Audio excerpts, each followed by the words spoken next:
Good evening, ladies and gentlemen. Welcome to another Backwards Hat production. I am Bradley Wilson. We're looking live at the Gateway Motorsports Park for tonight's NMNTS SimSpec Monday Night Thunder race. We're about halfway, getting close to the halfway point of the season. You're hearing a little echoing right now.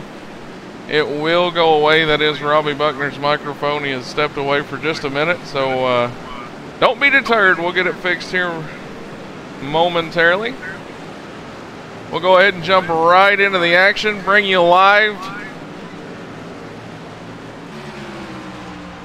Get you a look at the leaderboard, and the champ is here. The defending champion, Tyler Justice, making his return tonight at the Gateway Motorsports Park. He and about 27 other trucks are on hand tonight, so definitely promises to be a good show through 160 grueling laps here. Get a look at Spence Thompson out there with teammate Zach Lindgren turning laps. Here in practice fixing to wind down. If we can get some interviews in here.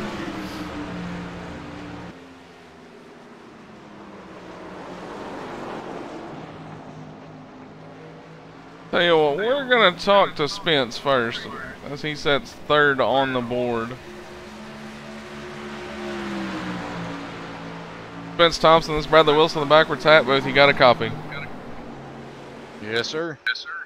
Well, man. Looks like you're sitting in the top 5 in the speed chart right now. Third position. How's that 89 truck feeling for you tonight? Truck feels pretty darn solid, man. I mean, I gotta say I'm a little bit more confident this week and this year coming back up here to Gateway Motorsports Park and being able to hopefully put this thing in top 5 tonight. I feel like we got a really strong race truck under it. We're definitely showing some speed. Hopefully we'll have some consistency on some long runs here as well, because I'm sure that's going to probably come into play tonight. But there's always going to be a good handful of mayhem here tonight too, man. There's definitely not going to be any shortage of carnage here tonight, and should be make for a good race. Yes, sir. Well, we've already been here once this season. We're going to go here again tonight. So tell me what you're expecting to see here.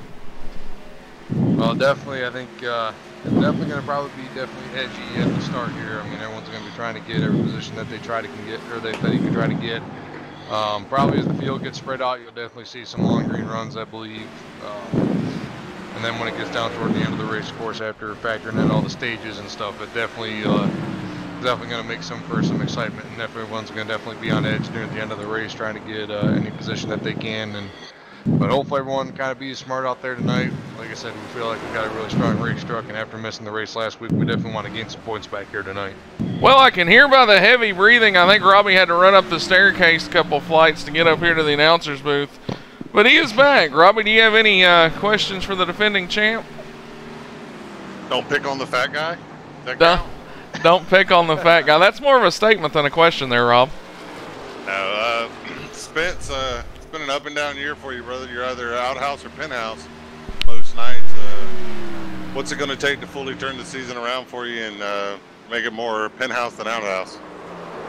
Man, it's mainly the biggest thing for us this year, man. We've just been caught up in a lot more stuff than we usually have in the past, man. It just seems like, I mean, we can get the truck up near the front or we can run consistently, but then we just have some unfortunate circumstances that take place and we can't avoid them or something. So it's just one of them deals this year, man, where we've had good trucks, we just haven't got the results and stuff. But we feel like this team is just perfectly capable of being able to go out there and run well and hopefully finish well for the rest of the season to help us get back on track. I mean, right now we're sitting, I think, 9th in points, so we're not totally out of it just yet. Definitely got a lot of racing to go before the hunt and the postseason starts. So a couple of them we definitely want to try to get back from circumstances that happened to us. Of course, at Charlotte there with the penalty that we had near the end of the race, that definitely hurt us. But like I said, this team keeps fighting. We're not going to give up. All the guys at WFL Motorsports do such a good job week in and week out. Big thanks to Sylvega and SimSpec PCs for sponsoring the truck here this season. So like I said, there's definitely no shortage of fight in this team, man. We're ready to go. Well, heck yeah, brother. Best of luck to you tonight. Appreciate it, guys. Once again, that was Spence Thompson. Sits third on the board right now. And Robbie, I told these people they're in for a treat tonight, man. The champ is back, the defending series champion, making another start with us here tonight in the Monday Night Thunder series. And right at the top of the board where he left off.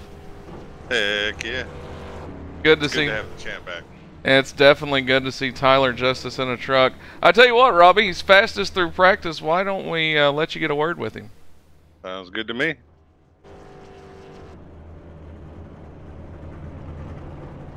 Tyler Justice, Robbie Butner, back with that production booth. Got a copy, bud? Yes, sir. I got you. Brother, you're back in the NMTS SimSpec Monday Night Thunder series. Here to show everyone why you are a defending champ. Fastest in practice. Doesn't look like you've missed much. How's it been going, brother? It's been going good, man. Truck feels good out here tonight, and I love this track. And we were able to put a lap down there pretty early before the grip kind of went away on the track. So was able to get that good time down. Hopefully we can put another one down here in qualifying and get us a good starting position for the race. Heck yeah, brother.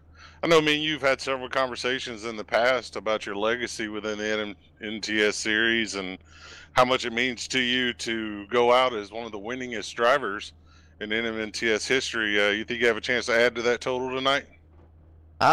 Maybe. Like I said, I really like this track, and that's kind of why I came back tonight to run this race. I've always loved running here at Gateway, so hopefully we can put a solid race together and not have any mistakes, and maybe we will get a win. Well, heck yeah, brother. I know it's been a while since you've been with us. Want to tell the fans what you got going on outside of the NMNTS? Yes, sir. I started up my own league. It's a Cup Series league we run on Thursday nights. It's called the Ghost Runner Cup Series.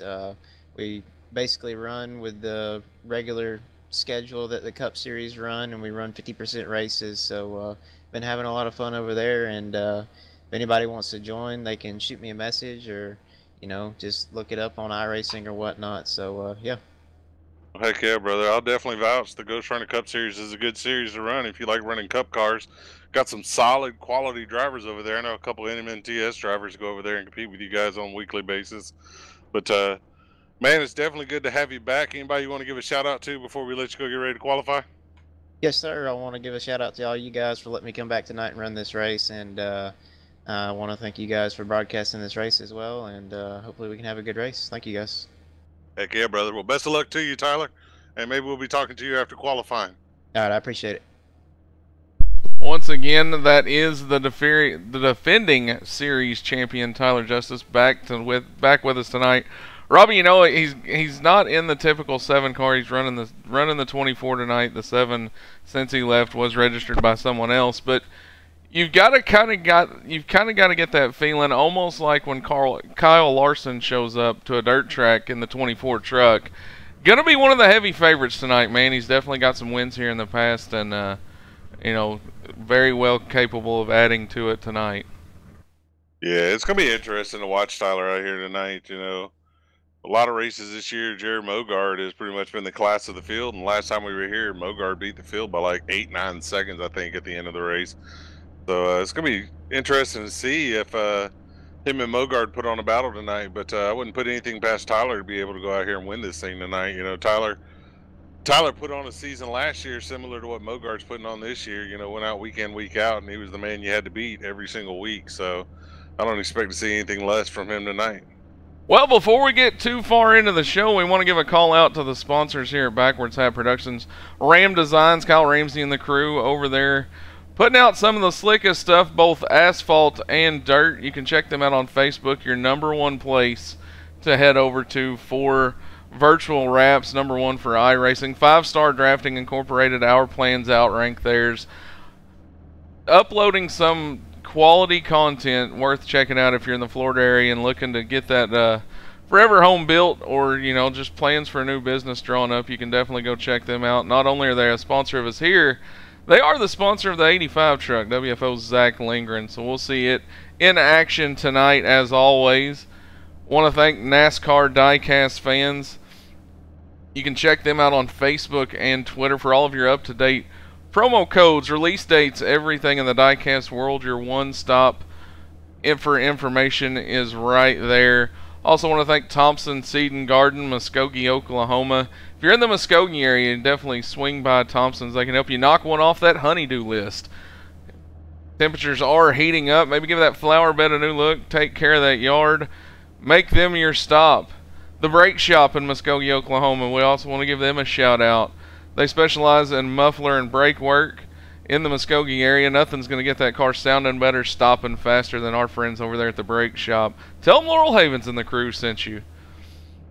Robbie, 160 laps. We've already seen it once this year. We'll see it one more time later in the year. It got some added dates this year because this is the track that's been deemed to be the oval that drives like a road course. You're going to shift at both ends, most are, and definitely going to provide multi-groove, a lot of side-by-side action.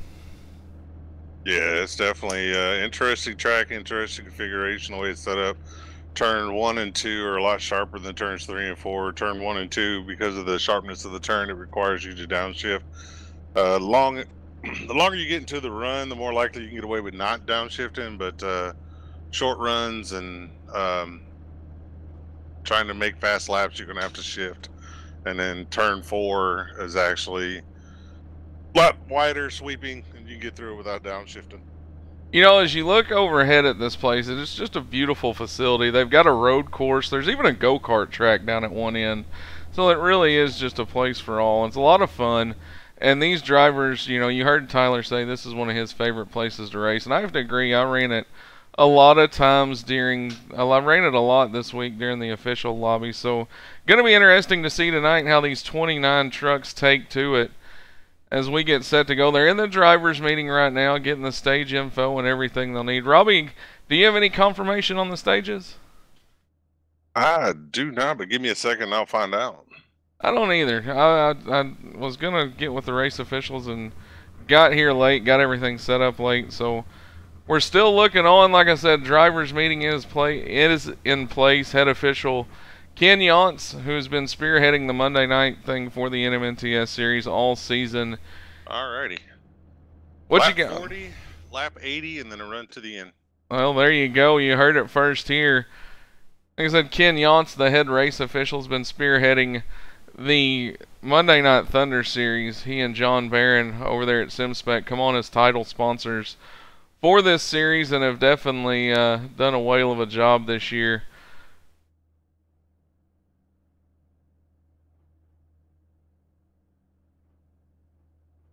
Well, Robbie, I look through the leaderboard here. You've got A.J. Rogers, the newcomer, up inside the top 10. Tyler Justice, of course, fastest through practice. Joe Burchett up front where he's been most of the season. Points leader Jared Mogard in the top 5. And Jackson Allen going to round out the top 5. A lot of fast trucks up front. We've got 29 with us tonight, so I don't believe anybody's going to have to go home either. No, I believe all cars will make the field tonight. So kind of easy qualifying session for the guys. You're not worried about making the field. You don't have to worry about being sent home. So you can kind of go out there and, you can lay it all out on the line. And if you wreck, you wreck, Well, I am monitoring the Facebook side of things. We are live tonight on YouTube. We want to welcome you. If you're watching over there in the YouTube side of things, I believe Robbie's going to monitor that chat for us. But you hear the roar of the trucks coming to life. We're going to go qualifying here. You get a look at Brady Briggs in the number 51. Blake Falone going to pull off pit road. A storm of trucks going to go out, try to put their name on top of the board as your quick time award winner tonight. There's Zach Lindgren in that 5-star Drafting Incorporated truck. Once again, this is a 2-lap closed qualifying session. These guys have 10 minutes to put in the fastest 2 laps they can. What we mean by closed is you're going to see a bunch of different trucks scrolling the screen, but that doesn't mean that these guys can't see each other. They have a clean racetrack that they're going to be seeing as they try. Zach Lindgren going to downshift, get a little loose through 1 and 2 already, Rob. Yeah, definitely. You get loose in 1 and 2. If you downshift at the wrong time, it'll upset the back end of the truck. More like wheel hop more than anything. There is the defending champion out there making his qualifying run right now. We'll go off the roof of the 24 car. You're going to see him go into turn 1. We'll stay with him, show you the downshifting process. Goes in there, makes that downshift right there. It's even going to get a little bit out from under Tyler Justice, although he grabs it back up. Going to come off of turn 2 right now. Nonetheless, Robbie, still going to be quick time on the board with a 33.57.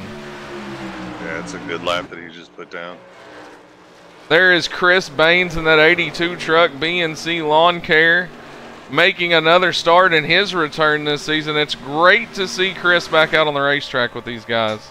Yeah, most definitely good to see Chris back out. Good to see Chris come back into the series, one of the originators from the series. It's always a good thing to see, so glad to have him.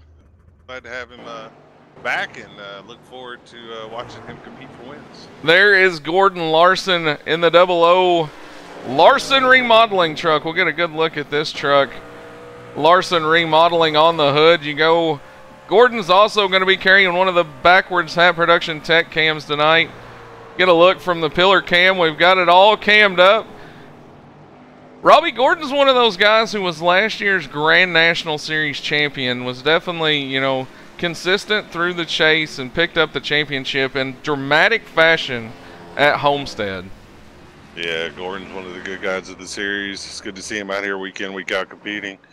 Truck series always isn't as kind to Gordon as probably should be, but definitely defending Grand National Series champion, and I know he's one of the few, or not one of the few, he's one of the many that are excited to know that we're bringing back the Grand National cars in a couple weeks. There's a look at Kelsey Rogers in the Fire Rock Pale Ale number 36 Toyota Tundra as he's up inside the top 5 right now through qualifying. Currently sitting 4th with a 33.768. Robbie Kelsey's another one of those guys that's fast through qualifying, has a fast truck week in and week out, and you know, just seems to get snake bit more times often than not, and a lot of times it's just something that even outside of his control. Yeah, Kelsey's what I would call a young Gordon, Kyle Busch kind of driver. Extremely fast driver, extremely fast truck week in, week out, but hasn't learned how to put the race together completely and get a good finish. Once he figures that out, he's going to be hard to handle. Got a lot of talent if he can only harness it. Get it harnessed and put together a full race. We'll maybe see it here tonight at Gateway. This place can definitely produce that for a lot of drivers. Get a look at the number 8 truck, James McKee, out of the Plains region as he is making his qualifying run. One of the last trucks to do so, doesn't have a time in just yet. We're going to see that first time at the board as you go on the board as he comes to the start-finish line. We're also going to ride on the gyro cam, give you folks a little action of what these drivers are going to see tonight. James McKee's currently going to be 11th on the board. I don't know if you've made a comment to this yet or noticed this, but we had a late arrival to the track. One of your WFO trucks had a little bit of an issue on the way to the track, but made it here in time. Brady Briggs is here tonight. Looks like currently he's sitting P6. Yeah, we heard Brady was going to have a little computer problems. We're glad he's got them worked out, and nonetheless, that Old Can Hancock's Quality Goods Discount Shop Towels number 51 truck up inside the top 10 once again. There's a look at a man who's came back on strong, got his winning form pretty much back and shaped up, and that's the 32 truck of Mark Ryan Broderick. Yeah, Broderick is definitely a guy that's getting it figured out week in, week out now. He's running more towards the front. He's been kind of experimenting this year. More so than other drivers because he's the only one right now currently locked into the hunt, so he's able to experiment. He's kind of started at the back several races just to see what it would take to move up through the field.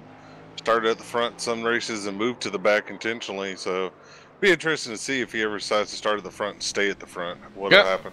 Gonna see him get loose off turn 2, tear up the grass, and do a few donuts out there, maybe just trying to make the best of a qualifying run that wasn't to his liking. There's Brady Briggs in that 51 Oil Can Hancock's Quality Goods. SimSpec PC on that truck, Discount Shop Towels, as he currently sits 6th on the board right now with a 33.791. Trevor Harmon is also one of the last trucks out there with him, Robbie. Trevor's going to be 14th quickest on the board with a 34.105. Yeah, Trevor had a great run last week. He debuted a new paint scheme for him and Harmon Motorsports. So it was good to see him get a good run last week. There is Brady Briggs just out there taking a few more laps, trying to get the shakedown. Like we said, he had some computer issues through practice, so wasn't really able to get it maybe as dialed in as he wanted to. Well, Robbie, qualifying is complete. Tyler Justice, the defending series champion, going to be on the pole once again here at the Gateway Motorsports Park. I tell you what, why don't we see if we can get you a word in with him? All right, let's try. I'll let you talk to him this time. I talked to him last time. Will do. Tyler Justice, this is Bradley Wilson up here in the backwards hat booth. You got a copy? Yes, sir. I got you. Well, champ, going to come in, pick up right where you left off, a blistering lap of a 33.57. Got to think that 24 truck is feeling pretty good tonight. Yeah, it's feeling real great. Actually, improved on my practice time a little bit there, so that's always good to see. And yeah, hopefully we can just get through a clean race without any mistakes, because that's what it's going to take here, and keep the track position, because track position is really key at this track to try to stay up front, not have to make your way through the field. And hopefully we can keep it up front and maybe come off with a win. I won't expect it because there's a lot of talented guys in this field tonight, so we'll see. Just got to put a whole race together and see what happens here. Well, me and Robbie were up here telling the viewers a little bit about this place. I know you and I have had some conversations even about this in the past, how this is the oval track that, you know, drives more like a road course in a way. It takes a lot of finesse to get around here. You're going to be downshifting at both ends. Do you feel like that plays into your hand some? Maybe a little bit, because I really like road courses. I like shifting and maneuvering the car around a little bit more. So I think that definitely helps me out a lot. And it's tricky because you'll downshift in 1 and 2 for sure, but sometimes in 3 and 4 people will choose not to shift, and maybe some other people will shift. It just depends on where you're at in the race and how you want to use your tires at that point. So it makes the strategy a little bit interesting on how you actually drive this place. So we'll see what happens here, and hopefully we can get a strong finish. Well, man, thanks for taking a few seconds out to talk to us after winning the pole here tonight at Gateway. We're going to let you get back down there, get with the crew, get ready for tonight's race, but good luck, man. All right, I appreciate it.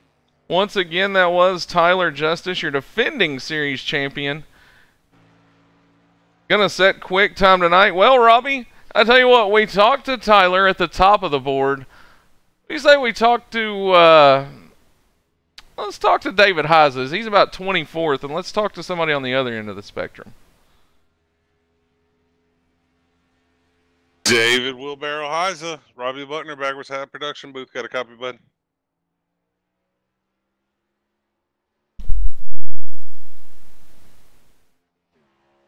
David Heiza, Robbie Buckner, backwards hat production booth. Got a copy? Well, David Heiza, Robbie Buckner, backwards hat production booth. Got a copy? Yes, sir. Ah, there we go. Third time's the charm. Brother, come in 24th in qualifying today. You've had some solid runs here recently. What's the prospects tonight looking like for you? Oh, you know, Robbie, it's going to be an interesting night. Gateway and I aren't very friendly to each other lately, so it'll be interesting for sure. 24th. Got a lot of work to do. I guess we'll just try to stay out of trouble and see where that takes us at the end of the race. Well, you know, a lot of times they say the key to winning a race like this or finishing in the top in a race like this is treat it like a road course, you know, because it acts like a road course with the downshifting and all. And if you can keep it in between the wall and the grass, you tend to have a pretty decent finish. Think you'll be able to do that? Yeah, we'll try to stay out of trouble. We'll see what happens. Sonoma wasn't much better last week in the Cup cars, but we'll see where it goes. Well, I hear you, brother. Anybody you want to give a shout out to before we let you go get ready for this race? Like always, my teammates, you know, my parents watch every week, and my wife, just in case she's watching. I got to thank the wife, man. Well, heck yeah, David. Best of luck to you. And if I'm not mistaken, I can't remember if it was here or one other track where I ended up giving you the nickname Wheelbarrow, because you will drive it off deeper into a corner than anybody I've ever seen in my life. So best of luck to you tonight, brother, and hopefully we're talking to you after the race. Sounds good, man. I appreciate everything you and Bradley do. Well, once again, that was David Heisa. Robbie, going to come from the 24th position tonight. Definitely a lot of hope there. You know, could see a great night. I tell you what, the pre-race show's just about ready to wrap up, but before we do, I'm going to get a talk with AJ Rogers. I was looking for, trying to find his radio channel. There he is. In 1 second, I'm going to get a hold of him and get a talk with somebody who's now sitting kind of right in the middle of the field. All right. AJ Rogers, this is Bradley Wilson, the Backwards Hat Booth. You got a copy? Yes, sir. How's it going? Well, man, we're just kind of bouncing around the grid, getting some drivers' perspectives on how they're going to attack this 160-lap race tonight. You're starting in around the 15th position, so right there, sort of in the eye of the hurricane. How do you feel like you're going to attack it? Hopefully I survive the first few laps and we're able to get spread out a little bit and start getting a little bit of rhythm. It's going to take a lot of just hitting your marks and shifting when you need to. It's a tough place. I think I bought the track yesterday, so I may have less than 100 laps under my belt here. So I think I'll be all right. I just got to get away from some of the things that may happen and make it to the end. Well, you're one of the newer guys in the series, joined up with the Monday night series just a few weeks ago. Starting 15th there, like you mentioned, there's going to be a lot of shifting, a lot of moving around early in the field. You know, that's got to be kind of, I would think, nerving a little bit for a newer guy trying to, maybe still not used to everybody's shifting points or their brake points or a little bit. You know, do you feel any pressure like that at all? Oh, definitely. There's a few guys that I've raced with a little bit on here. I mainly come from the super late model background, so I'm trying to move my way up a little bit. But it's a lot of, I guess, just hope right now until I get used to everybody and them getting used to me. Well, one more question before we let you go. We've mentioned throughout this interview that you're one of the newer guys to the series. What do you think about the series so far, man? How's your stay been, and what's the future look like for you here? I definitely can't complain at all. I really like the way it's handled, the way everybody races. The fields are, a bunch of trucks to run in. I'm hoping that I get invited back next year. I definitely would like to stay. And overall, I'm pretty pleased with the way I've done. I think I've had a couple good finishes and then learning a whole lot. So that really helps. Well, man, the talk around the garage area is you're definitely one of the drivers that is going to run you hard, but very respectful, and that's what they like to hear. So I wouldn't have any doubts to see you back in action next week next year with us. But I want to take a second. Thank you for jumping up here pre-race, giving us a talk. Is there anybody you want to give a shout out to out there? Definitely my sponsors that I run on all my cars, Midwest, Facebook page that I do, the Hub Used section, and then my kids love to hear them when I say their names on YouTube, Aubrey and Emily. So got to give big thanks to them. They love getting down here and playing around and seeing it in VR. So a big shout out to my girls. Heck yeah, man. Well, very cool. Good luck tonight, AJ, and little luck. Maybe we'll be talking to you as a first-time winner here.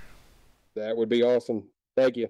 Once again, that was AJ Rogers, driver of the number 19 truck. Robbie going to start 15th tonight.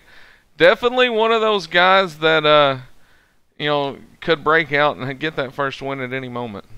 Oh yeah, AJ's a very talented driver. He's new to the league, like you two talked about, but definitely not new to this style of racing, and wouldn't surprise me at all to see him break through here soon. Well, here we go, Robbie. The grid is starting to form up right now. We're going to give you a look at your starting grid, starting with this man. He was the 2017 Monday Night Thunder champion, a man who's got more accolades than you can count, needs no introduction. The 24 car out of the Mid-South region, that's Tyler Justice. To his outside, you've got the 4 car Jackson Allen out of Virginia.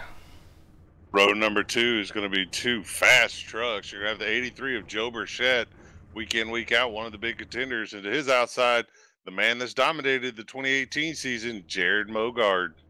1 row back from that's where you're going to find the number 36 Fire Rock Pale Ale entry of Kelsey Rogers. To his outside, driving the number 51 truck tonight, that is Brady Briggs.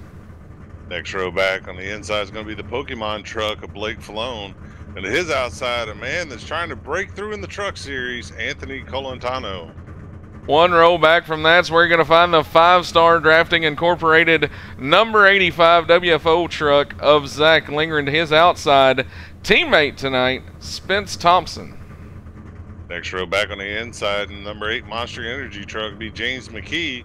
And to his outside, in the number 9, Aiden Young. 1 row back from that, your 2017 Grand National Series champion, Larson Remodeling on the hood. That's the 00 truck of Gordon Larson out of the Mid-South region. To his outside, he's got the 27 truck, Andy's Frozen Custard on the hood. BA Graphics on the quarter panels, that is Trevor Harmon. Next row back will be the 19, the man we just spoke to, AJ Rogers. And his outside, the guy that's starting to come into his own as well, the number 26 of Brandon Parsons. 1 row back from that's where you're going to find the Canadian driver, the 818 of Derek Robinson. To Robinson's outside, you're going to have the 96, sporting the Easter egg truck again tonight. That's Jared with Sean. Next row back to the inside is going to be the 7 of Austin Tremblay. And his outside, in the number 97 Jenna King truck, Mark Richter. 1 row back from that's where you're going to find the number 90 truck. Took over for Robbie Buckner when we came up here in the booth. BA Graphics on the hood of that WFO truck. That's Terry Mason out of Carolina. To his outside, he's got David Heiza. Oh, well, I tell you what, I skipped a row there. He's got John Kennedy in the 42 to his outside. Next row back on the inside, and the number 18 WFO development truck will be the number 18 of Andrew Yoder. And the Yoder's outside will be that 711 of David Wheelbarrow Heiza. There's where you'll find David Heiza. Blaine Falone and Matt McLean making his first start in the 88 truck are going to round out your field as we get set to see them come off turn 4. Pace cars in. We're going to wait for the green flag. Green flag in the air. Tyler Justice on the loud pedal, off and away. Jackson Allen's going to hang right there with him, though. They're going to go side by side into turn number 1. Yeah, Jackson's going to hang tough on the outside there, hoping to be able to hang with Tyler as they come up off the corner. It looks like Jackson may get Tyler as they come off of turn number 2. You're going to see it right there. They head down the back straightaway. You saw it from Jackson Allen's pillar cam. He will try to lead lap 1, but here comes Justice back on the bottom. And don't look now, but Jared Mogard is lurking. Yeah, Mogard is slowly making his way to the front as Tyler Justice clears Jackson Allen. Now Mogard underneath Burchett trying to get up under Jackson as they go into turn 1. They're going to get close. They get close, almost touch. Everybody's going to stay clean and green. Here comes Joe Burchett in that 83 truck. And Robbie, you've got to remember back to the first time we came here. Joe Burchett leading late in the race. Gets the move from Jared Mogard. I wonder if Joe Burchett remembers that like we do. I'm pretty sure Joe hadn't forgot about that. Joe had a really fast truck that night. Him got tangled up a little bit, cost him a chance at a win. And I don't think, drivers are kind of like elephants. They don't forget much. Well, we're going to look off the gearbox of Joe Burchett as they head off into 1 and 2, make that downshift. Everybody's pretty much single filing out now, trying to find what they've got. We'll go a little further back in the field here. We're going to look at Aiden Young, the Jaeger Racing Machine driver out of New England. Aiden, one of the younger guys in the series, Robbie, but definitely has earned respect since coming in what seems like forever ago. Yeah, Aiden may be young in age, but he's definitely not young in experience. He's been with us for over a year and a half now, and has definitely earned the respect of a lot of the drivers that he races against. He's a young, aggressive driver, but he's also very respectful at the same time. And he can also call himself a points champion, not so much in the NMNTS, but runs another league off away from the NMNTS on a separate night and picked up a points championship over there not too long ago. Yeah, heck of a job by him and Ryan Daniels this year over there in that series. Both of them done a great job, but Aiden was able to come away with the championship. So definitely congratulations to Aiden there. Well, we're going to look on board with the newcomer, Austin Tremblay, now in that 7 truck. He's carrying one of the caution flags going to fly. It's Anthony C. We're going to take a look back, see exactly what happened there.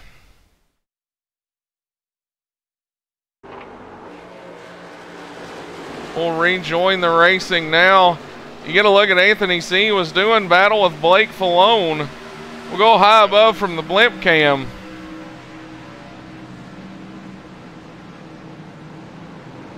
Just gets loose, Robbie. You've got to think that may be product of the downshifting here early. Yeah, that, and I think maybe got to the gas just a little bit too quick, which will get you pretty loose as you come up off the corner there. But definitely a tough break for Anthony. He'll go to the back of the field and have to make his way back up through it. Well, you get to see that new grass model at least as he peels off the infield to rejoin the field. We'll go back real time here. We'll see if anybody's going to be making pit stops. I expect to see a couple guys towards the back probably drop in, make a pit stop, try and use a little bit fresher tires to their advantage.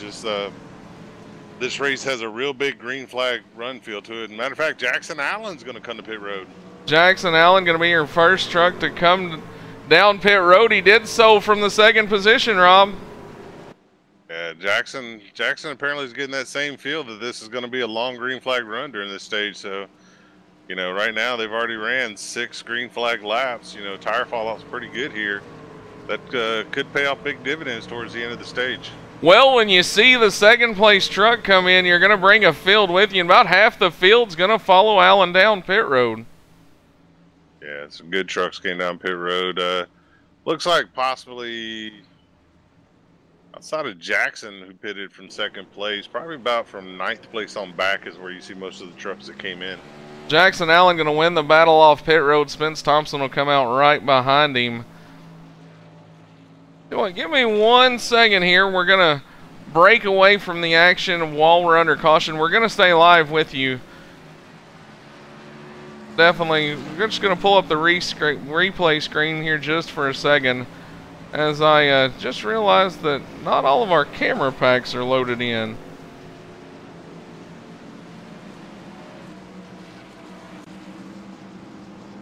All right, we are back live now. Shouldn't be a problem.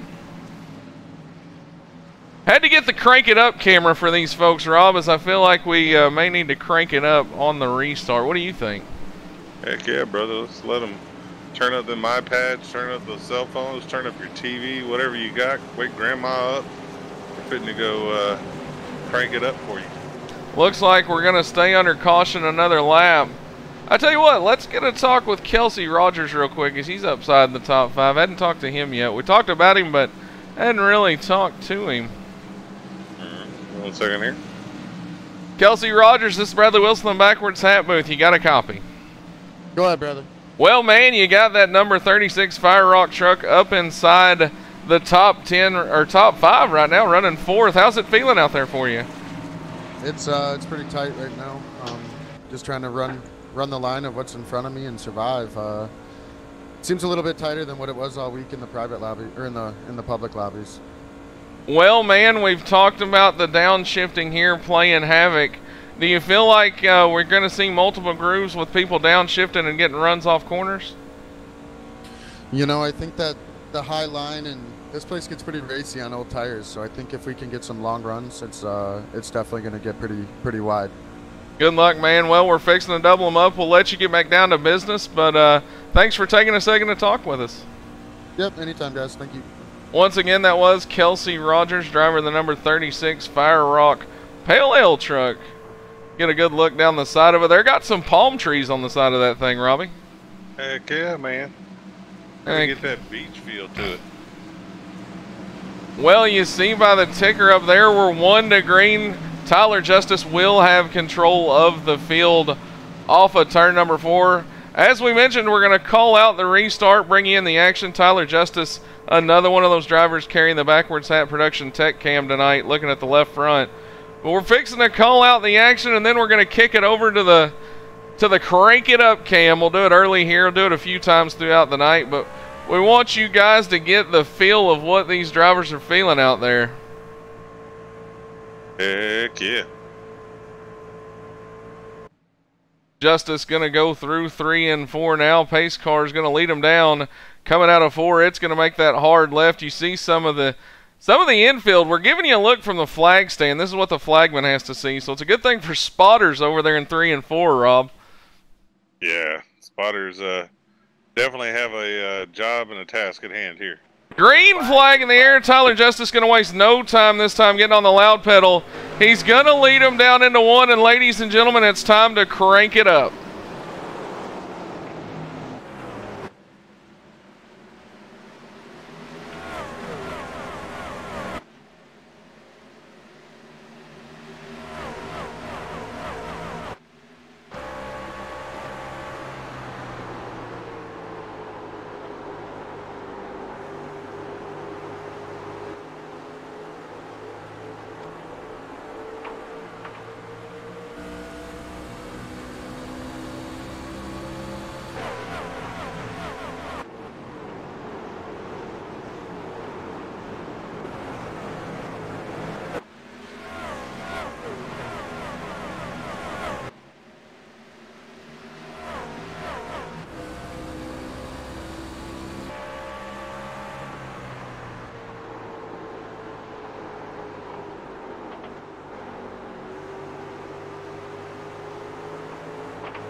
Well, Robbie, these trucks storm around this 1.25 mile oval. You heard the downshifting. You heard them getting in there, get the tires squealing. Everybody just trying to fight for a little real estate and at the same time hang on to it through the first stage. Yeah, these guys are doing a great job. I tell you, I don't know if the fans noticed or not, but Chris Baines got way loose in the middle 1 and 2 in the middle of his downshift. Done a heck of a job saving that truck. So good job, Chris. Excellent save there, bud. Chris Baines going to have to gather it back up. We'll go on board now with Terry Mason, driver of the number 90 BA Graphics Silverado. Terry's currently in the 14th position. And Robbie, I got to thinking about it. You know, we mentioned the past series champions. Terry was actually the 2017 ARCA Series champion. Yeah, Terry done an excellent job in the ARCA Series last year. He Benny Parsons the entire field. For those of y'all that don't know what I'm referencing, Terry went out there and every week top 5 and top 10 his way to a points championship. These guys, they went out there, won and wrecked and won and wrecked and won and wrecked. Well, while they were winning and wrecking, Terry was just knocking them up, setting them up, knocking them down week in, week out. Was able to win him a points championship. Done an excellent job last year driving for Riot Motorsports. Oh, we've got one off in the grass. It looks like it might have been the 51 of Briggs. Was indeed the 51 of Briggs. He's going to gather it back up, get it back going. He'll tag the back of the field, but definitely lost a lot of spots. Yeah, great job saving the truck though. There is Chris Baines in that 82 BNC lawn care truck as he does battle with Trevor Harmon. This is towards the back of the field, but Robbie, all 29 trucks still on the lead lap. Yeah, right now all the guys are doing a really good job as they try and just settle in for this first stage. But I tell you one thing I've noticed, I don't know if everybody's picked up on it, but Spence Thompson and Jackson Allen are cutting and slicing through this field on those fresh tires. Yeah, fresh tires may have been the call. Those guys had to start deep. They're already up to the 9th and 10th position. A little bit of Spence makes a move. Jackson falls it. They're kind of, you know, like you said, Robbie, just really cutting through the field together. As now Jackson Allen's going to look low into turn number 1. Yeah, Jackson's doing a good job moving up through the field. Jackson's one of those guys that has a love-hate relationship with this track. He loves to hate on it, and the track loves to hate him back, so it'd be interesting to see how his night goes. Well, we go back up front. There's a look at the 24 truck out of the Mid-South region, Tyler Justice. He, Joe Burchett, and Jared Mogard have kind of broke away from the field, Rob, as there's, you know, little over a 4-second gap between Mogard and Blake Falone. Yeah, right now, Burchett and Mogard were the class of the field the last time we were here. Tyler has now thrown his name in the mix for today, so I got a feeling we're going to see these three battle it out all race long. You know, Gateway Motorsports Park, not one of the tracks that is on the Cup scene Therefore, Tyler got a hold of me earlier in the day, said, hey man, I'd like to come back and run Gateway. Of course, we're going to be arms welcoming the defending series champion. But, you know, he's going to, Joe Brichette's now moved around Mogard into the second place, so definitely not going to be an easy outing by no means. Oh, no, definitely not. Well, we get a look here. We'll go on board with Joe Brichette. You look off Swamp Dust Seasoning number 83 Toyota Tundra as he continues to try to track down Tyler Justice. Look off the back roof, and there's Jared Mogard, your series champion. Off in the distance there, you see the 11 truck of Blake Falone, the Pokemon ride, as he does battle with Zach Lindgren. Yeah, nice run again tonight for Blake Falone. Blake is really starting to come into his own here this year.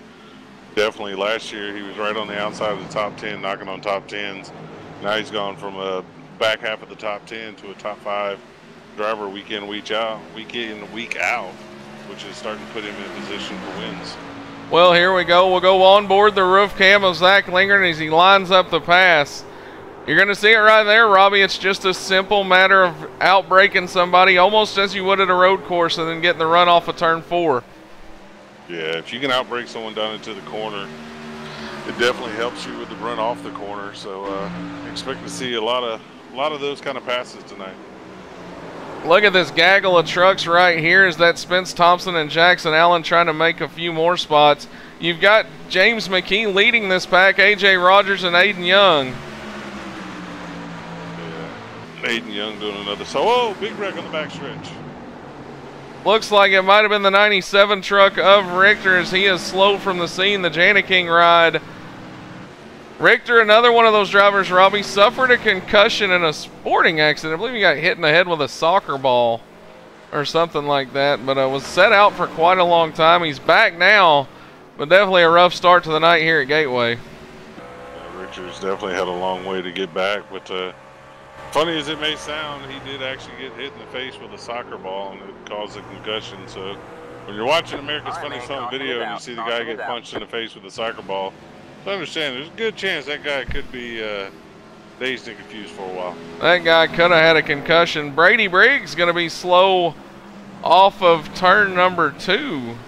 Looks like the 51 truck may have had a few more troubles there. As you see Austin Tremblay back there as well. Also looks like Blaine Falone slow to the field. A little bit of damage to the Wawa truck. We're going to go back and see if we can't take a look at what may have transpired here.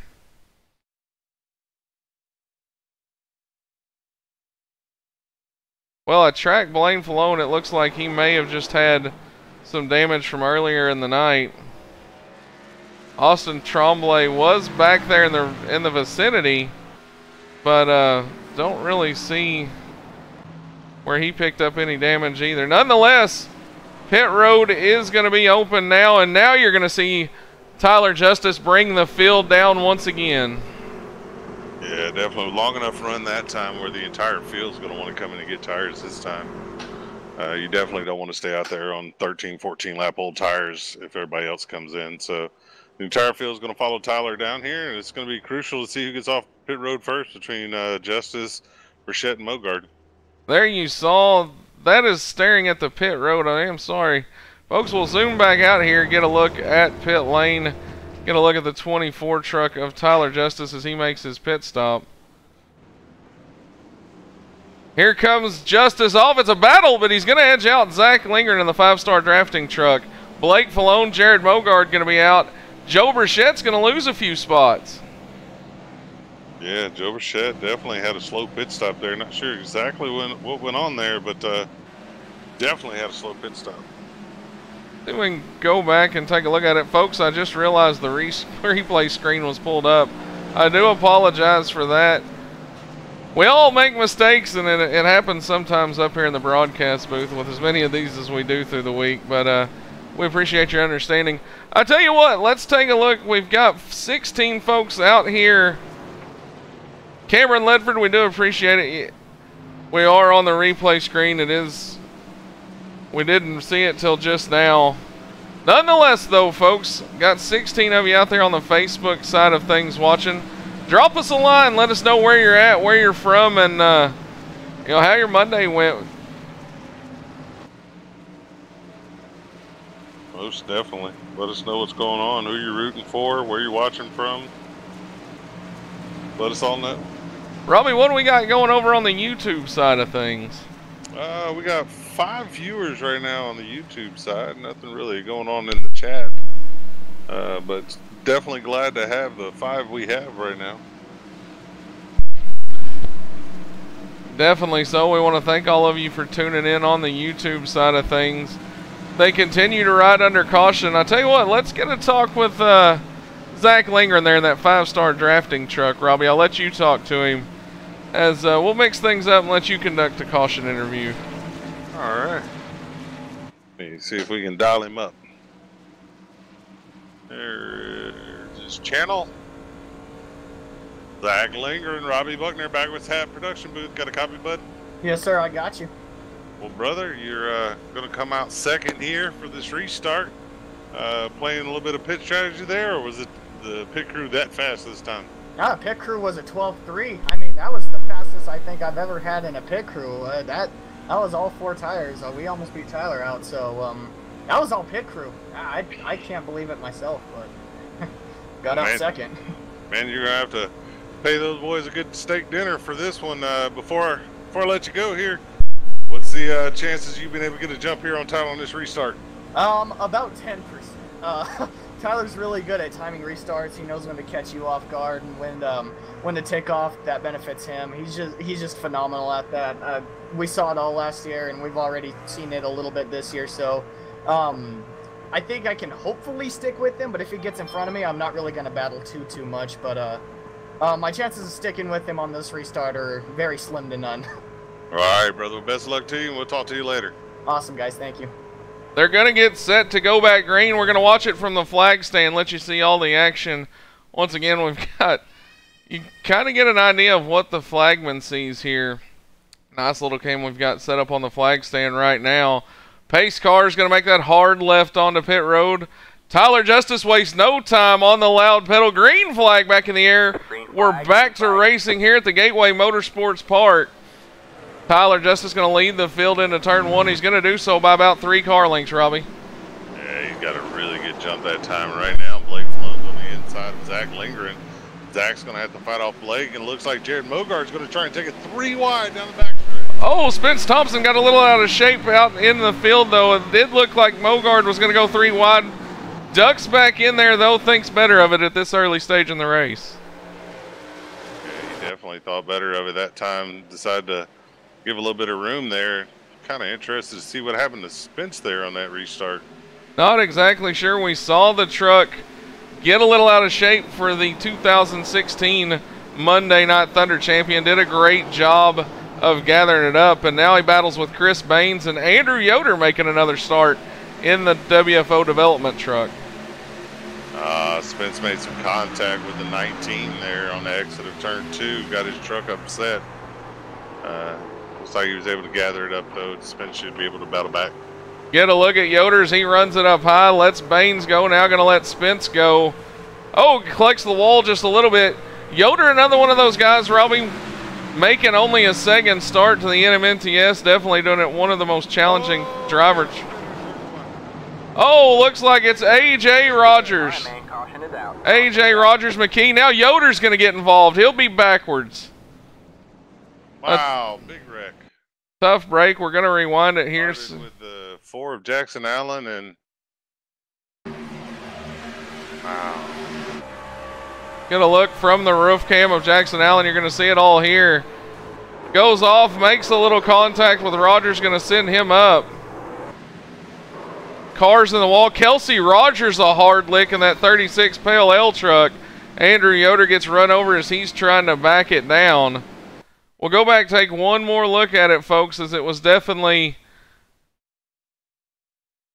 Jackson Allen going to make a 3 wide move down here early in the race, Robbie. Yeah, a little early for a 3 wide move, but you know, as they say, sometimes you got to risk it for the biscuit. Want to see what happened to Andrew Yoder, as it looked like he was just trying to slow down for things and may have got tagged from behind. I'm not exactly sure. Go on board here.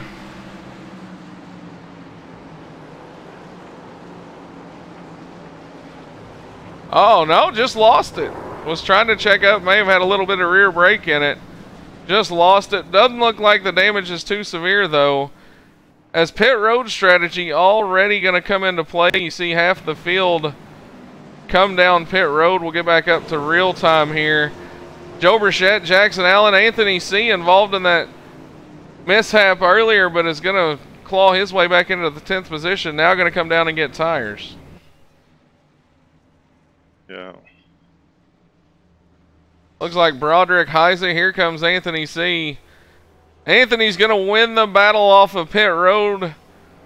As we take a look at Broderick there. Joe Burchett's going to beat Broderick out. Spence Thompson files in. David Heise and a host of other trucks. Yeah, definitely was a interesting set of circumstances there. Yeah, definitely. Like I said, maybe a little questionable 3 wide, but thought he had the run in Jackson Allen. Unfortunately, it didn't really pan out, but you know, you're going to have that sometimes, man. Yeah, sometimes you're going to make a move that you feel like you have no choice but to make, and kind of hard to give up that run when you got such a big run. But sometimes you have to weigh the pros and the cons, and you know, unfortunately on this one, the cons kind of outweighed the pros on that one, and got a couple wadded up trucks. Well, we say it was kind of early in the race, but you know, the stages tonight, we've documented our 40, 80, and then the last 80. It was only 10 laps to go in the first stage, so you know, can't really fault him trying to pick up stage points, as we all know they've been huge all season long. Yeah, most definitely. Jackson Allen's one of those guys battling to get into the top 10 in points. So every little position matters right now for him. But unfortunately, it looks like he's going to miss a few. Spencer Lambert out there in the chat. I'm from Concord, North Carolina. I love watching these, and my Monday was a Monday. And then he went on to say, I honestly feel like this would be fun to broadcast. I would love to do that if it's possible, because I do sports broadcasting in the Concord area for high school sports. Well, it's very cool to have you out there, Spencer, in the chat as you watch on. It is very possible, if you would just like, you know, to get your hand in the broadcasting. Definitely a lot of room for, you know, broadcasters to pop up. And, you know, Robbie, the broadcasting game, even though we're relatively new, it's, you know, grown quite a bit since we came in. Yeah, it's definitely grown a lot since me and you've thrown our hat in the ring. I mean, there's plenty of leagues out there to do. It's fun to do. It's a little labor intensive at times. You know, I kind of have the easy job. I just show up and talk junk the entire time. Bradley kind of has to work the cameras and run everything. But Spencer, it's something fun to do, man. I personally enjoy doing it. If it's something you want to do, man, go after it. Yeah, definitely. So I tell you what, Spencer, if you want to message the Facebook page and Backwards Hat Productions, we'll definitely be able and willing to give you all the help we can. First thing you would need is an iRacing subscription. Like I said, if it's something you want to pursue, definitely reach out to the page. And we're relatively still new, but we're definitely willing to help anybody we can. Robbie, they're going to get set to go off of turn number 4, racked and stacked. Why don't you call this restart out? Alrighty. Well, once again, we got Zach Lingering on the outside of Tyler Justice. Mogard and Blake make up row number 2. Should be interesting to see how it goes. Pace car's in. And back on the loud pedal is Tyler Justice. Tyler's going to get us back underway in the SimSpec Monday Night Thunder Series as we have 7 laps to go in stage number 1.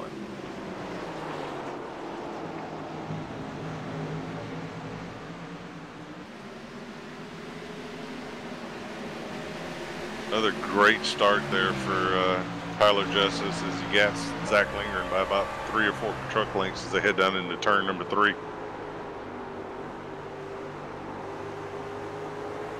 Tyler's definitely running a different line though than everybody else. I'm not sure if that's what's giving him the advantage or not. But he's kind of have a little bit higher line from 3 and 4. 1 and 2, he's back down around the bottom with everybody else. Yeah, he's able to arc it off in there, really get that run. I know when we raced here last year, I spent a lot of time just kind of following him and watching what he was doing. As you know, we came here last year and he was en route to a championship, so definitely not a bad guy to watch. Another guy that's not too bad to watch right now is Blake Falone in that 11 truck, the Pokemon ride. We went on the hood of it. He's currently in 4th, looking for some stage points. Another solid outing for the Florida driver, Robbie. Yeah, Blake is definitely making the most of his opportunities right now. Can't say enough about how much Blake's improved over the past year. Definitely good to see him running in the top 5 and keeping himself in contention. A gaggle of trucks right here off of turn number 2. They're going to get it sorted out. They were 3 wide for just a moment. That's Gordon Larson, Mark Broderick, and Joe Burchett trying to make his way back up through the field. Yeah, Joe's got a long way to go to get back to the front, but he definitely has a truck that's capable of getting back to the front. Get a look at the Larson Remodeling 00 truck as they go down the front stretch. Robbie, I heard a lot of guys say how fast this racetrack feels down, especially down the straightaways. Yeah, when you haul off into turn 1 or turn 3, you really feel like you're hauling the mail as you get down into the corner, trying to whoa these trucks up. And your natural tendency is one, put a little extra rear brake in there to try and slow these things down. But unfortunately, when you do that and that drop off into the corner is kind of like a roller coaster, it'll just break the truck loose. So it's a fine line between too much and too little brake. Joe Burchett showing a lot of patience. He looked at 3 wide, thought better of it. Spence Thompson going to claw his way back into this battle now after the mishap. Getting loose, going to send him to the back. Had to come in for some tires, but definitely back up into the mix. There's Brady Briggs in that 51 truck as he's currently running 11th. Chris Baines and David Heiza just off in the distance there. Meanwhile, we're going to go back up front. Laps winding down in stage number 1. It'll be 2 to go when they come to the line. This time, Tyler Justice still leads the field down, Robbie. Yeah, Tyler's leading. Jared Mogart has finally made his way around Zach Lindgren. But it'll be interesting to see if he's able to make up any ground in these last 2 laps. Looks like we've got 27 trucks still on the lead lap. Austin Tremblay and Kelsey Rogers going to get the worst end of that little incident there in turn 1 that brought out caution number 3. We'll go on board. Let's tell you what, let's go. Go look at the 91 truck of Jerry Glenn, the Ollie's Bargain Barn outlet truck. It's about right there in 15th in the eye of the hurricane, but they're all kind of single filed out. Yeah, he's in what I like to call a comfort zone. You got a good gap to the truck in front of you, a gap to the truck behind you. You can kind of enter the corner and exit the corner where you want right now. Running where he's at without any pressure, it's a comfortable place to be. But right now... Oh, as we say that, he's going to get loose through the grass, going to collect the inside wall. He will keep it going, hops the access road. Heck of a ride for Jerry Glenn. Hang on to it, Jerry, as he's going to look to hang on to it, but man, lost a lot of ground. Yeah, lost a lot of ground.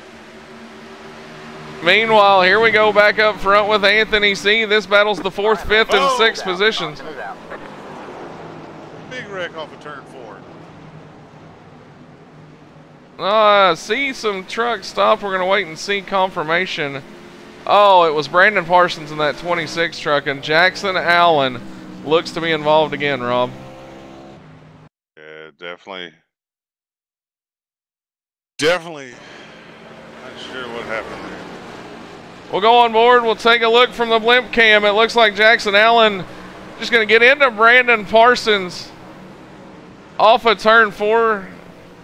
We'll go back and take one more look. That's what you initially see from the blimp, although we'll go back and take a look on the onboard of Parsons here. New sponsor for Parsons. You hate to see that 26 truck getting tore up early. There it was, though, Robbie, and it's pretty much, you heard the shifting going on. It's kind of a product of the shifting. Yeah, it's interesting. You get a big run off that corner there. You know, you kind of get to the rear end of somebody without meaning to get there, but unfortunately you get there. And sometimes you gotta, like we talked about, you gotta give up that run. But tough break. Holy cow, we went on board with Terry Mason. I saw him just skate by. You saw it from the gyro cam. I'm going to show it to you from the roof cam. As this is one of the scariest feelings about the Gateway Motorsports Park. Jackson Allen and Parsons going to make contact with the inside wall. And I'm going to slow it down to you to show you just how close this was. But Robbie, these walls kind of make the funnel effect. Yeah, these straightaways aren't real wide. And when you go down there and hit one of the walls, it kind of shoots you back out towards the other wall. So definitely a giant pucker factor there for Terry Mason. But he was able to make his way through there without any contact and lives to fight on in the second stage. We've watched it slow-mo for a little while because I want you to see just exactly what you see. Here comes Jackson Allen. And just like that, that's how quick your day could go from ruin here. Jared Mogard going to win the battle off of pit road there. Tyler Justice will be second. But I tell you what, Robbie, I'm going to let you get a talk with Stage 1 winner Tyler Justice. All right.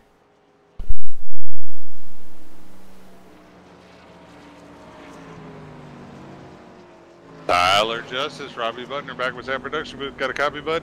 Yes, sir. I got you. Well, brother, you won Stage 1. Went out there, led all 40 laps of Stage 1.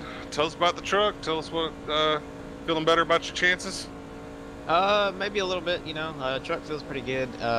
After a few laps get put on the tires, if you enter lower and one and exit lower out of two, it's kind of gets a little loose on you, so got to kind of manipulate your lines through 1 and 2 as the tires wear off. But other than that, it's felt pretty solid, and just want to log some more laps here and try to get back around Mogard after he passes us out of the pits, and keep on keeping on. Heck yeah, brother. I noticed one of the sponsors on your truck today is a sponsor I have on my Grand National car, Pro Line. Kind of nice to see someone else supporting the Pro Line. But tell you, man, Mogard's not been able to get up there with you. You think it's going to be different here with him having control of the field? It may be. If he can get out in clean air, he might be able to pull away. Clean air is pretty king, you know. Be able to pull away from the pack pretty good with clean air. So we'll just have to see if I can stick to his outside going into 1 and 2. I might have a shot to pull around the outside and get around him down the back stretch. But if he clears me, he might be able to pull away for a little bit here, and we'll just hang back and save our tires and pass on this run through here, and maybe win another stage possibly, and maybe get the race win later. Well, heck yeah, brother. Well, best of luck to you the rest of the race. Congratulations again on winning Stage 1. All right, appreciate it, man. Once again, that was Tyler Justice, Stage 1 winner, Robbie.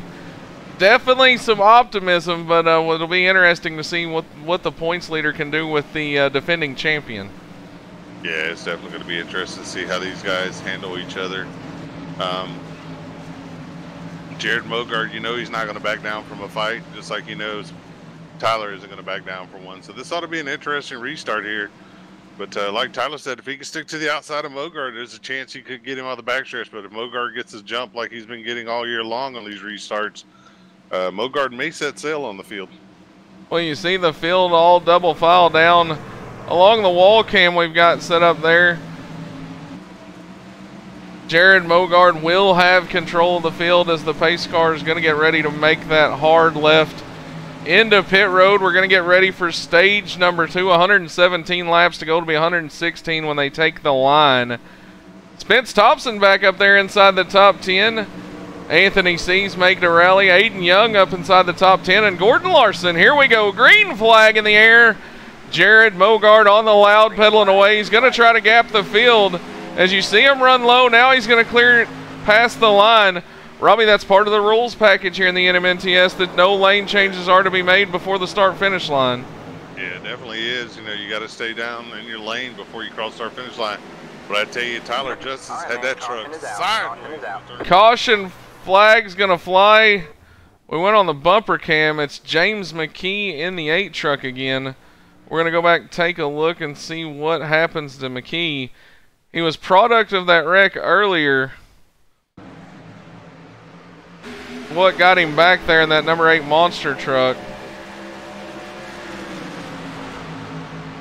Let's see him go down into turn number 1. Oh, Tremblay's going to check up, and then Yoder just couldn't get on the brakes in time. Another product of the braking and the downshifting here. Yeah, it was definitely a yo-yo effect, pretty much. You know, you had these guys going into the corner, and the you know, one truck gets on the brakes, another one backs up, and then the third truck's kind of stuck there.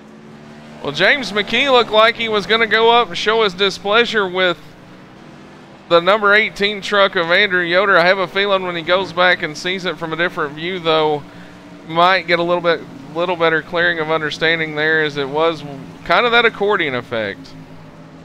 Yeah, definitely was a accordion yo-yo effect there. So I'm sure Yoder didn't mean to get into him, but you know, you're the new guy in the league. People don't tend to give you the benefit of the doubt. Yeah, when you're the new guy, you're definitely going to have to earn some respect there. As once again, it wasn't anything of Yoder's doing. It was just kind of that accordion effect. I was looking to see if the points leader had a radio channel available for us to talk to him. It doesn't look like he does.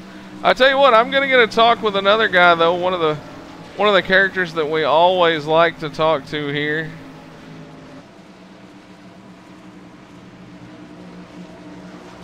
I tell you what, I was going to, but it doesn't look like it's one of them things, Robbie, where I was going to talk to Blake Falone, but I can't get him moved down here, as it looks like there's a discrepancy with the channels there. So I got it. There he is. Blake Falone, this is Bradley Wilson, the Backwards Hat Booth. You got a copy? 10-4, got you loud and clear. Well, man, the number 11 BB Racing Machine looking strong tonight, up inside the top 5. How's it out there? It's been interesting so far. Pretty good overall, pretty good feel for the truck. At the middle range, it gets kind of interesting. Can get kind of loose. Other than that, you know, luckily we've been in front of all the issues so far today. I've had a couple people get loose around me, but you know, we'll be all right. I mean, I think we got a solid truck. I mean, we're looking at the top 5. There's some guys in front of me that I'm never going to catch, but I feel like we can get a good finish here and, you know, rack up the stage points. Well, we've definitely been talking about the season for you as it's getting better and better each week. We're getting quite used to seeing that number 11 truck up inside the top 10, top 5 even. You know, how do you feel your progression as a driver has been this year? And I feel like we're just taking huge steps forward every race we get. We've, you know, not considering the luck we had last year where we were caught in pretty much every bad wreck that ever happened. That's been a huge bump, and just to get more laps in, and you know, just constantly, you know, we've been doing more practice off the track, you know, during the week. I mean, especially with the change to the weather, now I can go run a C6 race, get some laps into the car, feel good. So, you know, just looking forward to that. You know, just trying to take a big step forward so we eventually get this car in victory lane that isn't in a duel. Heck yeah, man. Well, I know we joked around a lot last year about how you had the incident point champion wrapped up there as you'd collected quite a few of them. It's good to see that number 11 truck up front, and hopefully we may be talking to you as a Stage 2 winner. 10-4, anything's possible. Once again, yes, sir. Once again, that was Blake Falone in the Pokemon BB Racing Machine, Robbie. Yeah, Blake has definitely improved this year. But I don't know who was higher in the incident points, me or him last year. I think it was a runoff. Usually I was the one that caused all the wrecks that he got caught up in. Here we go. The field going to stack back up 2 by 2. Pace car going to lead them down the backstretch. It'll be Jared Mogard who has control of the field once again as we come off of turn number 4.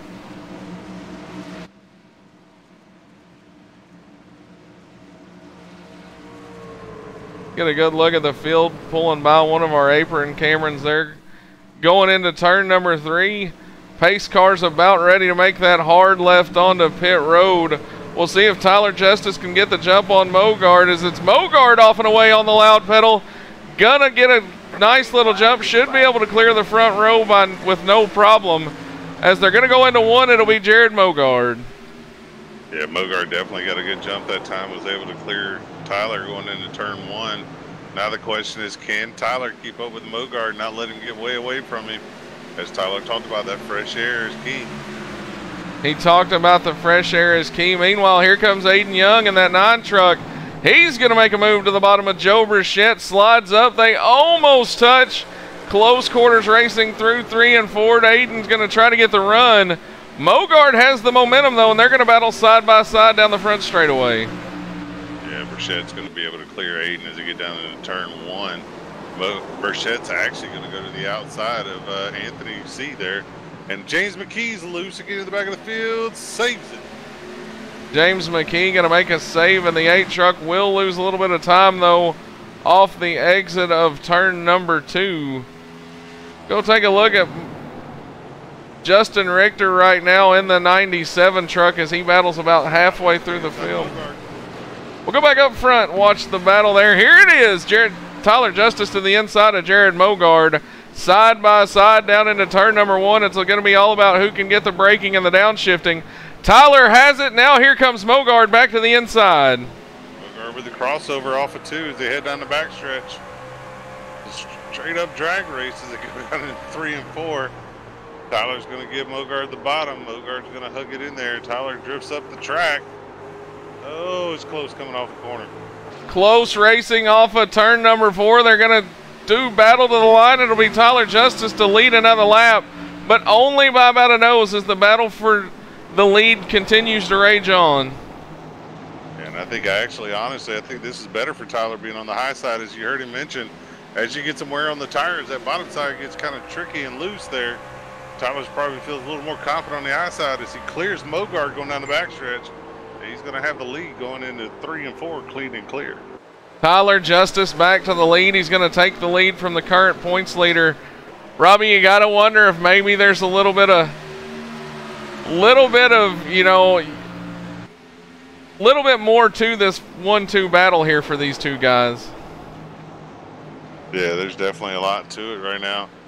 Definitely a battle of who's king of NMTS, if you ask me. I think Tyler wants to prove that he's still the king of NMNTS, and Mogard wants to prove that this is now his playground. So definitely have 2 of the big guys, the big guns, shooting it out on the playground for top superiority here tonight. Well, they're duking it off for the lead. Of course, Tyler Justice, well-established wins. You know, won just about everything there was to win last year. Jared Mogard on his way to doing that very thing this year. So it'll be interesting to see as these guys continue to run 1-2, the race goes on. Meanwhile, we'll take a look back a little further in the field once again. There's a look at the Prodigy Racing Association number 98 truck of Anthony C. He battles with Spence Thompson. You get a little further back in the field, Robbie, and there's David Heisey. He's currently in the top 10 after he was, you know, hopefully optimistic, has worked that way into the top 10, and he's got teammate Gordon Larson right behind him. Yeah, David came in here talking about a love-hate relationship with this track, and right now I'm pretty sure him and the track are in love with each other. Solid run for Heisa in that number 711 truck tonight. Get a look at Gordon Larson as he made the downshift through 1 and 2. Going to continue to hold on to the 11th spot. Back there just behind him, you've got Terry Mason, and he's doing battle with the 88 Prodigy Racing Association truck of Matt McLean. Matt McLean making his first start in the NMNTS Monday Night Thunder Series tonight. Yeah, Matt McLean, brand new guy to the series. Definitely going to have an interesting battle there with Terry Mason. Terry is like sort of like Ryan Newman. If you're going to get by him, you're going to work for it. Oh, McLean's going to get loose off turn 4. So is Trevor Harmon. Caution will fly. Oh, Trevor Harmon was just kind of stopped back there. It looked like Austin Tremblay. Something happened to Tremblay. We'll go back and take a look at it. What's going to happen to the 7 car here? Tremblay goes in. The wreck has already started. Cars are starting to stop. Oh, Tremblay's just going to get loose. The Superman number 7 truck going to get loose and makes contact with a stopped Trevor Harmon there. Wow. Tough break there for Harmon. Well, it doesn't look like Tremblay's damage is too severe. It's all to the right front fender.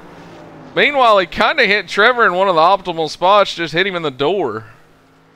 So it'll be interesting to see the effects that it may have on the 27 truck of Trevor Harmon. Trevor, another one of those guys, Robbie, the news kind of wore off of him. He's becoming one of the veterans to the series. And I can't help but think to go back and laugh as we talked, you know, he was new through the preseason. And I remember coming to a preseason race here and Robbie Buckner and Trevor Harmon exchanging some blows. Yeah.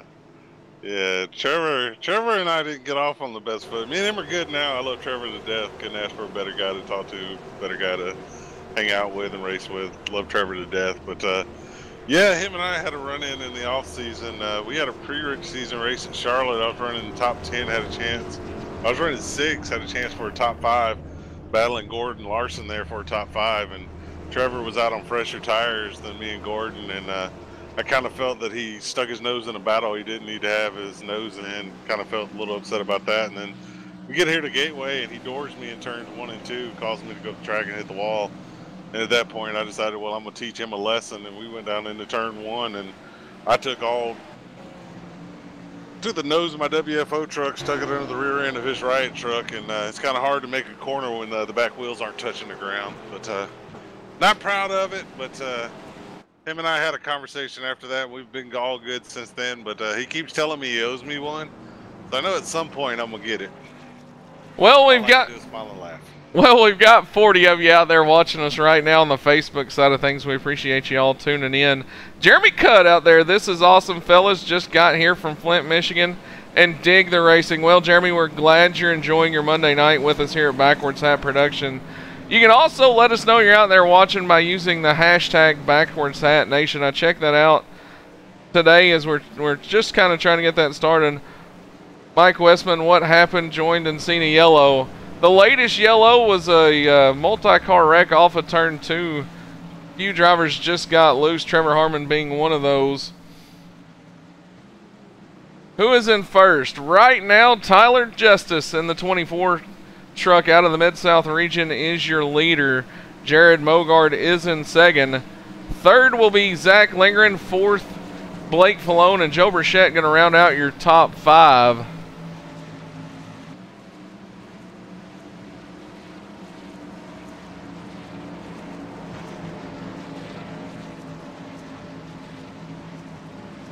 So we're probably going to have 19 laps to go in this stage when we go back green. 19 laps to go is correct.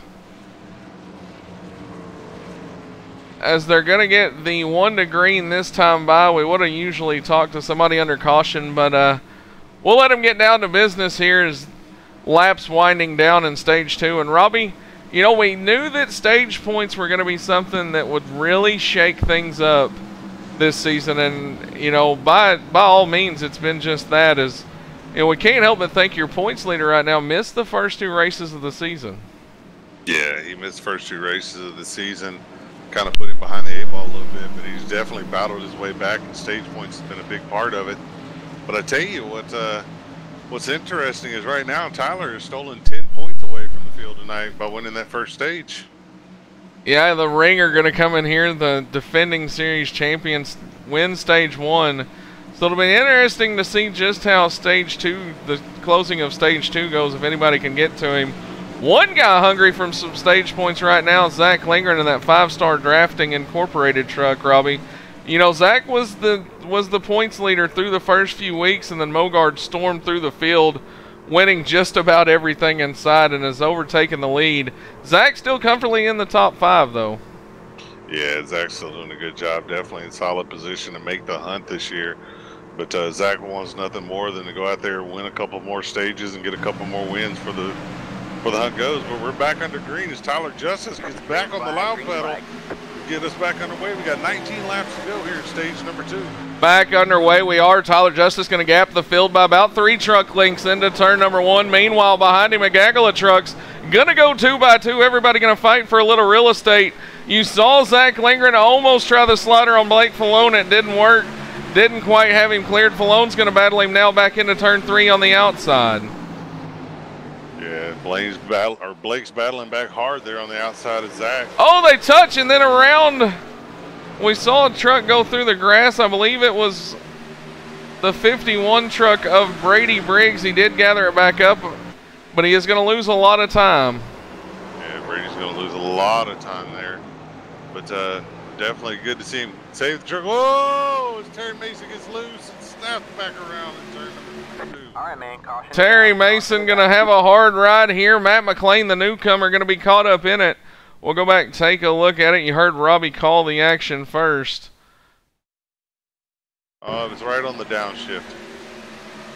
Here we go. Gordon Larson had the run to the inside where he almost go 3 wide. Terry drives it off in there just a little bit. Was trying to maybe outshift him. Had it saved for a minute, though, and then overcorrects, collects Derek Robinson, and McKee caught up in another wreck here tonight, Robbie. Yeah, tough break for those guys. Heck of a crash there for Terry. Go on board with Derek Robinson. We'll see what he saw. So Terry just tried to get down in there, cut the grass, had it, tried to save it, and then when he saves it, collects Derek Robinson. Robinson up on 2 wheels, Robbie, almost roofed the wall. Yeah, Robinson almost missed it, but unfortunately when the 90 truck snapped back to the right, shot right back up into Derek, and Derek climbed the fence and almost went rolling over the safer barrier there. Well, we'll see if we have any takers to pit road. As of right now, I don't see everybody coming down. They're going to hold on. Well, I take that back. Here comes Chris Bain. He's going to bring a host of trucks with him, as he'll be the first taker from the 12th position of pit lane. Jared Washon, looks like Andrew Yoder, the Flying Farmer, Richter, and AJ Rogers all going to come to pit road. Yeah, definitely definitely interesting to see these guys pit with only 14 laps to go in this stage. So not sure if they're trying to play a strategy here for the start of the final stage, but it's a little far out in my opinion to come in, take tires, and try and stay out at the stage break. Well, you see Jared Washon as he was working the truck back and forth off the exit there. You've got to wonder if maybe Washon thinking he's got some symmetrical damage to the front end there. It's highly possible, you know. You know, we talk about this all the time, Robbie. This is the iRacing.com simulator, but it is dubbed as the most realistic thing you can get. And don't for a second, folks, think if you're out there right now and you watch one of these trucks hit the wall that, you know, this is a good old console game where it doesn't really damage anything, because you can knock the steering wheels out, you can knock the front toe out on these trucks, and you can do some damage to the tire audience. Yeah, and it's not a fun time when the tire audience are messed up on these trucks. If you got a wheel with a lot of force feedback in it, I know my old wheel, I hadn't experienced it yet with the new one, but with the old wheel, man, it would rattle the tire disc. Well, Tyler Justice going to continue to lead the field under caution here, laps winding down in stage number 2. I tell you what, man, I want to get a talk with Joe Burchett in that 83 truck if I see. Yeah, there he is. Got his radio channel right here. Give me 1 second. Joe Burchett, this is Bradley Wilson, the Backwards Hat booth. You got a copy? Yes, sir. Well, man, that 83 truck going to be up inside the top number 5. You're holding down the 5th position right now. You started inside the top 5 in 3rd. How's it feeling for you out there? The truck feels pretty good tonight. I think just getting a few bad pit stops there has kind of hurt us. I think we can definitely run with Tyler and Jared. We can just get up there to them. It seems like so far tonight the pit crews let me down big time, but hopefully we can run it to the end of the stage here and possibly pass Zach and Blake and get up to 3rd and just be behind them by the time stage 2 ends, and see what we can do with 80 laps, see if we can get to them. Well, we're going to double up, go green next time by, but before we let you go, real quick, you mentioned getting up there to Jared Mogard and Tyler Justice. This is our 2nd trip here, and we saw you run in trip number 1 with a shot at the win there at the end. Contact between Jared Mogard and yourself for a win. Is that weighing in the back of your mind? I haven't forgotten it, but you know, if it comes down to getting a win and, you know, finishing 2nd or 3rd, you know, I'm definitely going to try for the win. So. Heck yeah! Well, you said all you needed to right there, brother. Good luck throughout the rest of the race, and we'll be keeping a camera on you. All right, thank you guys. Once again, Robbie, that was Joe Burchett. You know we had to ask him, and I kind of felt like we got the response I was waiting for. Yeah. He hasn't really forgotten it. We'll see how it comes down as if see if he can get back up there. But we're going to go green flag next, or this time out of turn number 4. The field will be under Tyler Justice's control once again. Justice on the loud pedal away. Jared Mogard gets a great start as well, but it's going to be Justice by about 2 car lengths now into turn number 1. Meanwhile, Jared Mogard had a back bumper full of Zach Lindgren as he almost pushed the 3 truck into turn 1. Yeah, he did, and at the same time, Blake Fallone's now on the inside quarter of Jared, but Jared's going to clear him down the backstretch as they head off into turns 3 and 4. But Tyler Justice has about a 4 truck length lead right now over Mogard. Look at him, 2 by 2 behind Blake Falone. You heard him downshift into turn number 3. Anthony C. going to work the bottom. It's Zach Lindgren, Anthony C., and Blake Falone in this battle down the front stretch. Laps winding down. Now here comes Aiden Young back up into the mix. Yeah, right now, I tell you, it's crazy. Aiden Young is on the back bumper of Joe Burchett, but Joe Burchett was hoping to make his way up to 3rd. Right now, he's trying his hardest to stay in the top 6. Anthony C. going to make the daring move down into turn number 3, right up against the rumble strip. Going to slide up in front of Burchett now. He will fend off Aiden Young for the time being as we continue to watch this battle back here around 5th, 6th, and 7th. And then you've got Spence Thompson and David Heisel lurking as well. Oh, Anthony C. going to get loose, gathered up.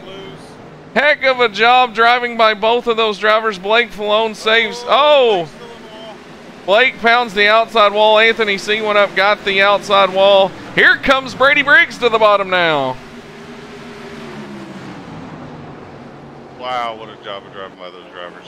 Brady Briggs saw an opening in the 51 truck. He definitely made it work right now. You go on board the pillar cam with Blake Falone as he does battle with Aiden Young. Or no, I'm sorry, that's Gordon Larson. I just saw an orange truck there, but Blake starting to slip now. Here comes Jared Washon and Chris Baines up into the mix. Yeah, Jared Washon on the outside of Gordon here as they go down the backstretch. But I tell you, still can't get over the fact that we had 2 trucks pretty much sideways in the middle of 1 and 2. Both of them were able to pretty much save the trucks. A great job saving those trucks, as if those 2 would have got together, they were inside the top 10. You definitely would have seen some trucks go off on the rollback after that one. Meanwhile, back up front, it's Tyler Justice, laps winding down, stage number 2. Does Jared Mogard have anything for the defending series champion? Oh, Zach got loose, which caused Burchett to get loose. Burchett down through the grass. Tough break for Joe Burchett. The Swamp Dust seasoning number 83 will keep it straight, though, get it back on the track. It doesn't look like there was very much damage to it. Not a lot of damage to it, but definitely again, two really good saves by 2 really good drivers again. Well, Robbie, we started out with 29 trucks. We're now down to 22 on the lead lap. Justin Richter is the last truck on the lead lap. As you see, a traffic jam there with Brandon Parsons in 1 and 2. Yeah, getting crazy all of a sudden. Getting a little... Kennedy and Briggs got into it on the front stretch with Sean in the back of Briggs. Wow.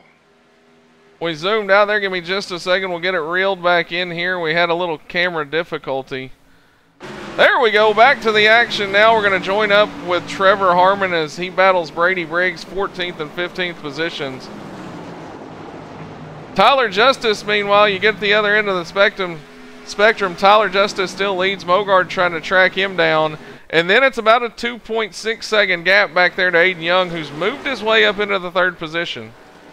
Aiden's doing a good job of battling back into this race. He's got his way up in the 3rd. Going to definitely try and make his presence known. But right now, the 24 and the 3 are in a world of their own.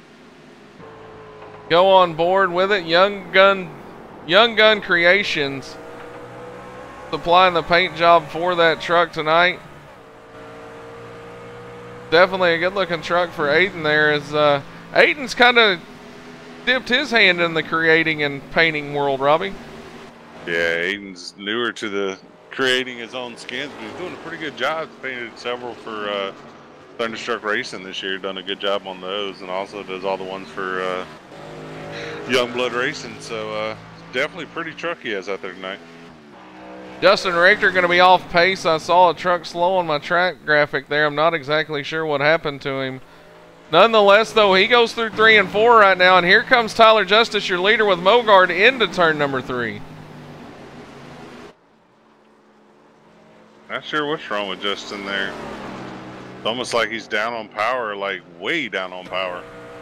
Man, Mogard sailed that thing off into turn number 3 right on the bottom there, Robbie. Trying to close up ground, trying to get some stage points here from Justice. As you see them both downshift, they're going to both get a little loose now off of turn number 4. Here comes Mogard. Right at that shifting point, it looked like Tyler Justice may have got the slight advantage there.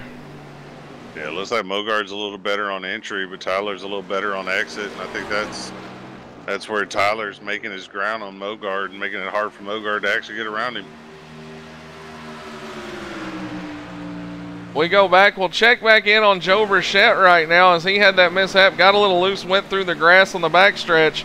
Now finds himself in a gaggle of trucks back in the 15th position.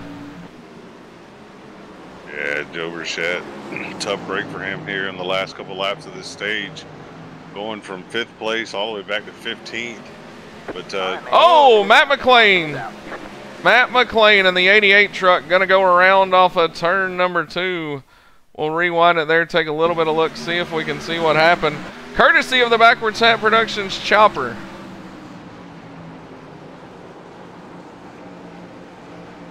Looks good there, Robbie. That's right at the position where you're picking up the throttle after making that downshift.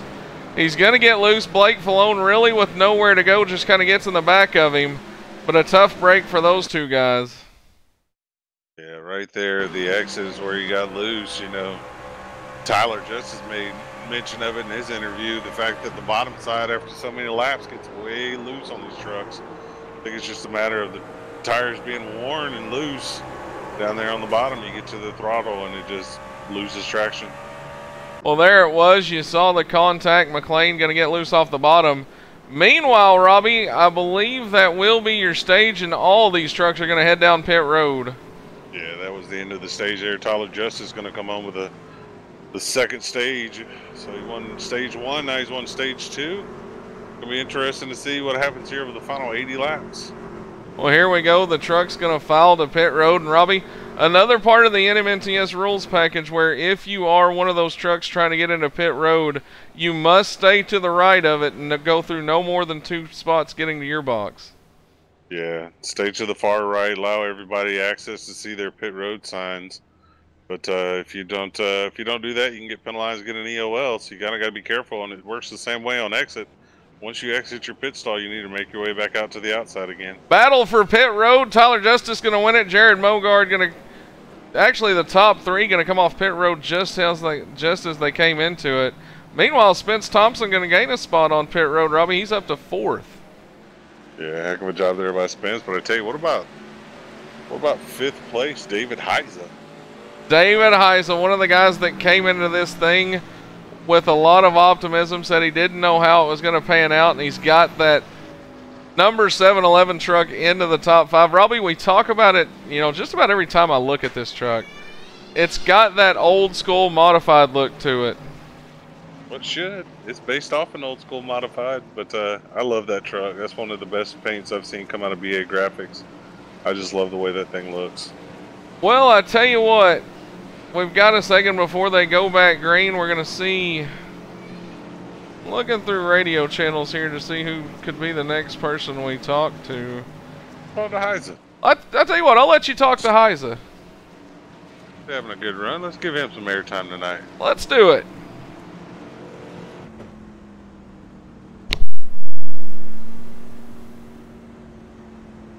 David Heise, Robbie Butner, Backwards Hat Production booth. Got a copy, bud?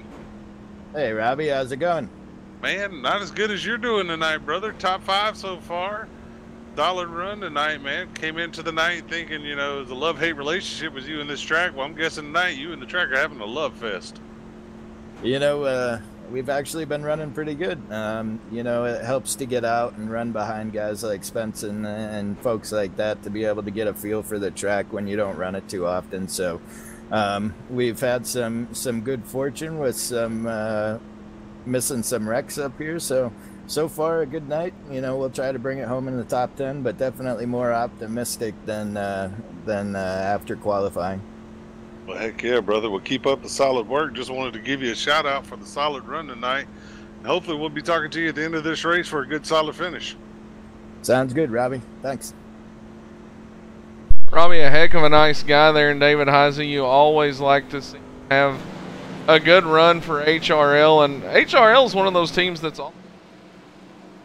Yeah, HRL is really starting to come into their own. Gordon Larson won the Grand National Championship last year. Heise was solid most of the year, and then they've added several good drivers like PJ Popham and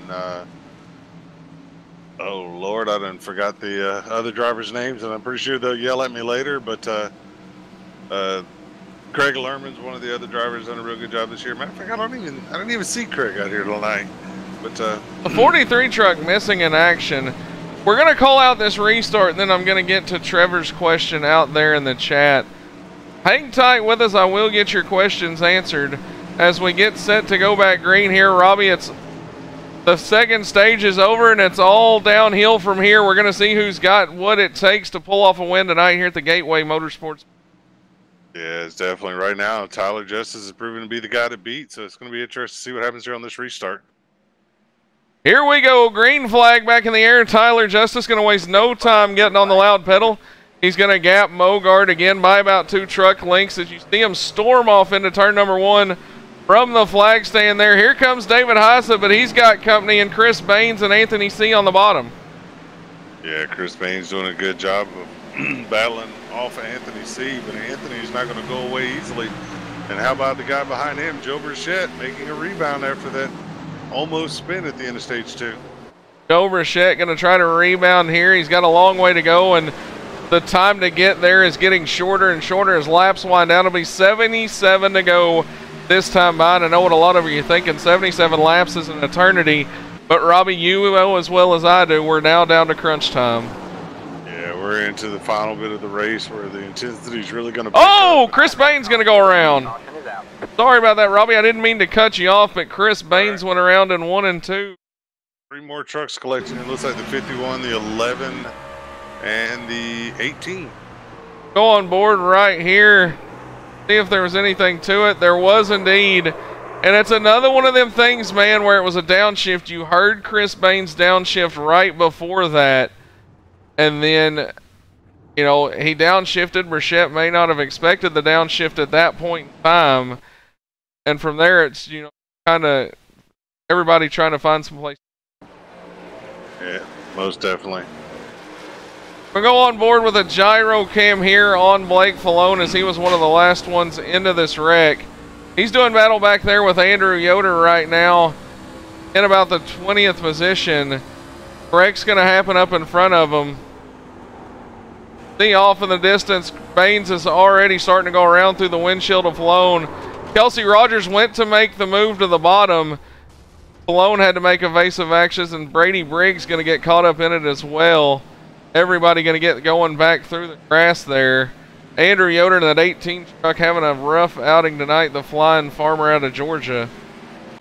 Yeah, I tell you, BBR and WFO gonna have a lot of trucks going to that field of broken dreams after tonight. Definitely a lot of bent up sheet metal. That field of broken dreams we joke around with Blake Falone, but they're going to bring him down to pit road now. I'm going to take this second to answer that question that was out in the chat. Trevor, this is the iRacing simulator. It is for PC. You can find it at www.iracing.com. It is the most realistic simulator to date that is dubbed by quite a count.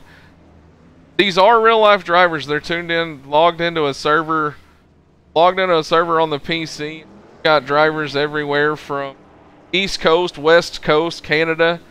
Well, from time to time, you'll see overseas guys come over here. So that's a little breakdown of what you're seeing and the action you're seeing there, and we hope you enjoy on this Monday.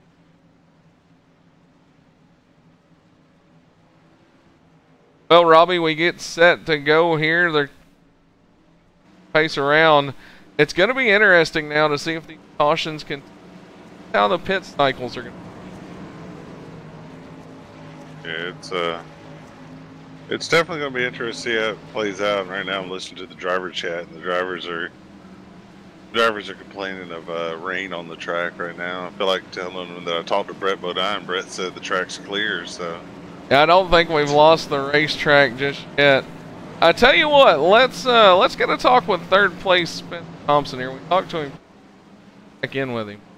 All right, I'll let you get a word with him there. Spence Thompson, this is Bradley Wilson, the Backwards Hat booth. You got a copy? Yes, sir, Brad, I do. Well, man, we talked to you pre-race, asked you how you were going to attack this thing. We're now into the third and final stage. 74 laps to go. How's that number 89 truck? So far so good, Brad. I mean, it's definitely, it seems like it's going to be at least hopefully a 10th place car if we can finish this deal out. Maybe a top 5 car if we're lucky, man. And this thing's got some solid speed as long as we can kind of keep it up out of trouble and avoid the carnage. And I think we can get it done. I definitely don't think we got the truck that can win tonight, though. The 24 and the 3 have definitely been fast all night long here, so we'll see what we can do. We know we got probably a good handful of pit stops left, depending on if it goes green or if there's a lot of cautions here. So we'll see what we can do and hopefully try to keep this thing up in the top 5 here. Well, we heard you mention trying to keep the truck. There has been quite a bit of carnage out there. Do you feel like that's just kind of track? Everybody trying to match the other. Where they're getting on the brake and where they're making that downshift. Yeah, I think so, because I mean, you definitely want to try to stay as close as you can to that truck in front of you there. Try to, you know, at least hit his similar braking points, and then hopefully get it running him off the top of the racetrack there, coming out of 2 and get that good run. But I definitely think it's got something to do with, you know, I mean, there's some people down there trying to drive it into the corner deep, and hopefully that it sticks, and then downshift it, and then sometimes it just breaks loose on them. So definitely some excitement back there, but we definitely missed a big one today. So like I said, man, we're just doing what we can do and keeping this 89 Vegas Chevrolet up near the front, man. Well, man, we'll let you get back down to business. Green flag fixed, but always a pleasure talking. Thanks for taking a little time out to talk. Thanks, guys. Appreciate it. And that was Spence Thompson. Currently up in third, Robbie and Spence. Guys, although he said that he may be a top 5, you can never count him out. No, definitely can't count him out. Several times this year, he looks like maybe a 4th to 5th place truck, but you get him out in that clean air, and Spence is hard to beat. Well, here we go. Green flag back in the air. Tyler Justice, another great restart as he gets about the same gap on Mogard. He's gotten about 2 truck lengths. Now going to slide up to the wall. We're going to go 2 by 2 behind him with Spence Thompson and Aiden Young. Mogard's going to break free. Here comes David Heise back on the bottom, and he's got Zach Lingren in tow. Yeah, Heise again doing a great job tonight running up front. Be interested to see if he can hold it. Just as you say that, Zach Lingren going to make an evasive move down into turn number 3, runs the bottom right up against the rumble strip. Gonna slide up now, take the spot away from Heise, and here comes Anthony C. right to the back door. Yeah, Anthony's one of those guys gone to the back like 3 different times tonight and battled his way back up to the front. Definitely got a strong truck. Be interesting to see how he does the rest of this race tonight.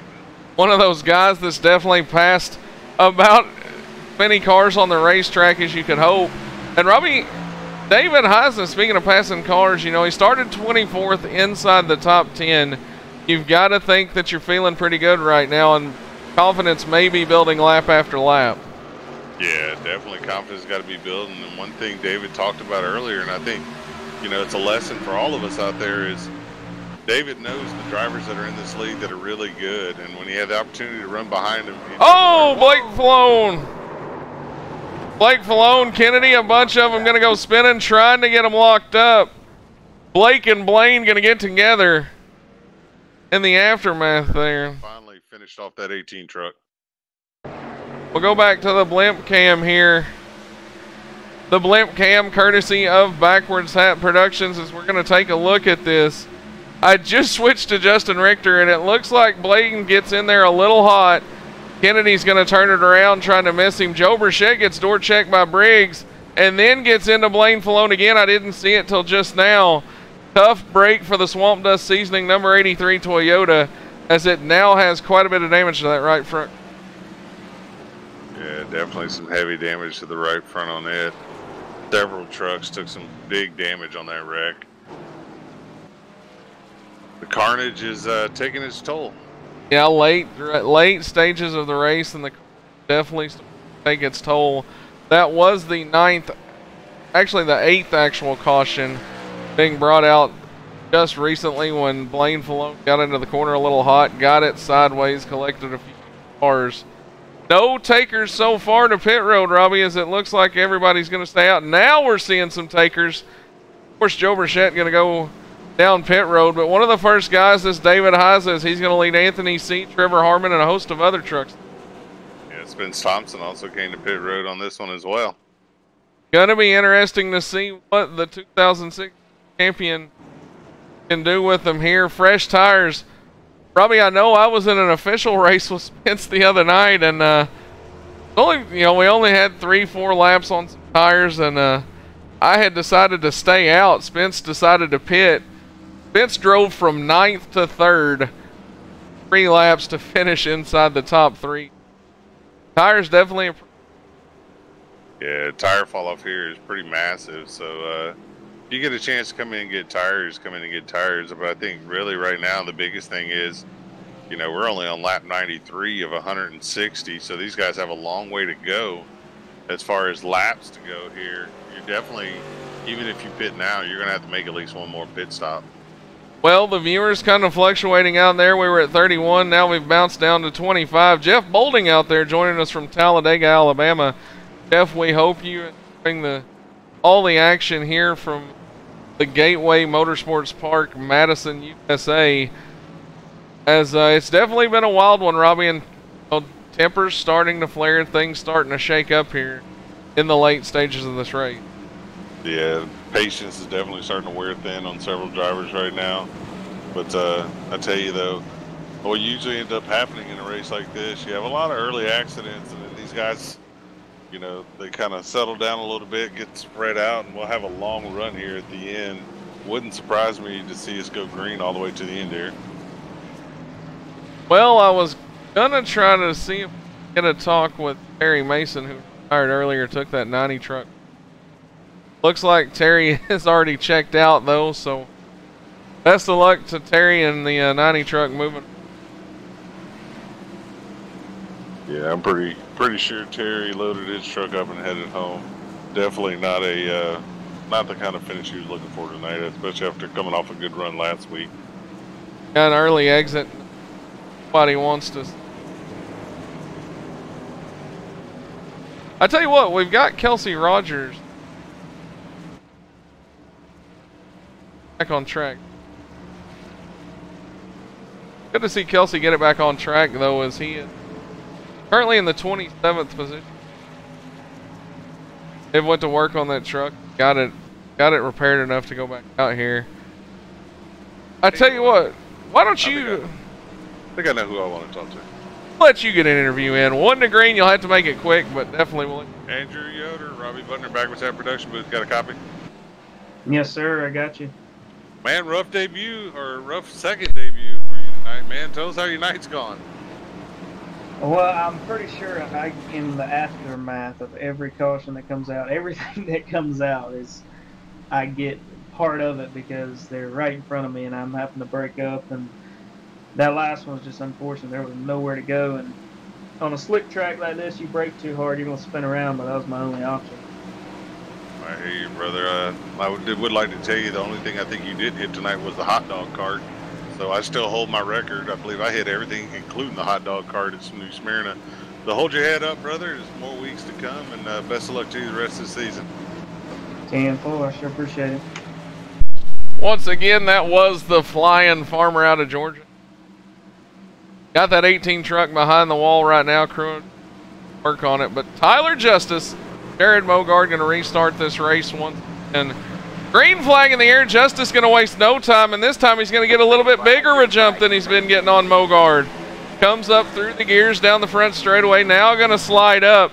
Give him about 3 cars into turn number 1, Robbie, but it is closing. Yeah, this time Tyler kind of switched it up on Jared. Kind of caught him sleeping a little bit. But I tell you, the exit of the corners where Tyler's just killing everybody tonight. He's definitely got that 24 truck working right now. Go back on board, look a little further back. Spence Thompson, Aiden Young going to do battle side by side. 3 wide and a wreck in the back. Oh, a host of trucks. Going to be BB Racing's Blake Fallone. At smoking is the 51 of Brady Briggs, and Chris Baines was up against the wall. Go back and take a look at what triggered this. I believe Chris Baines is going to get the rumble strips, although I don't want to call it that just yet.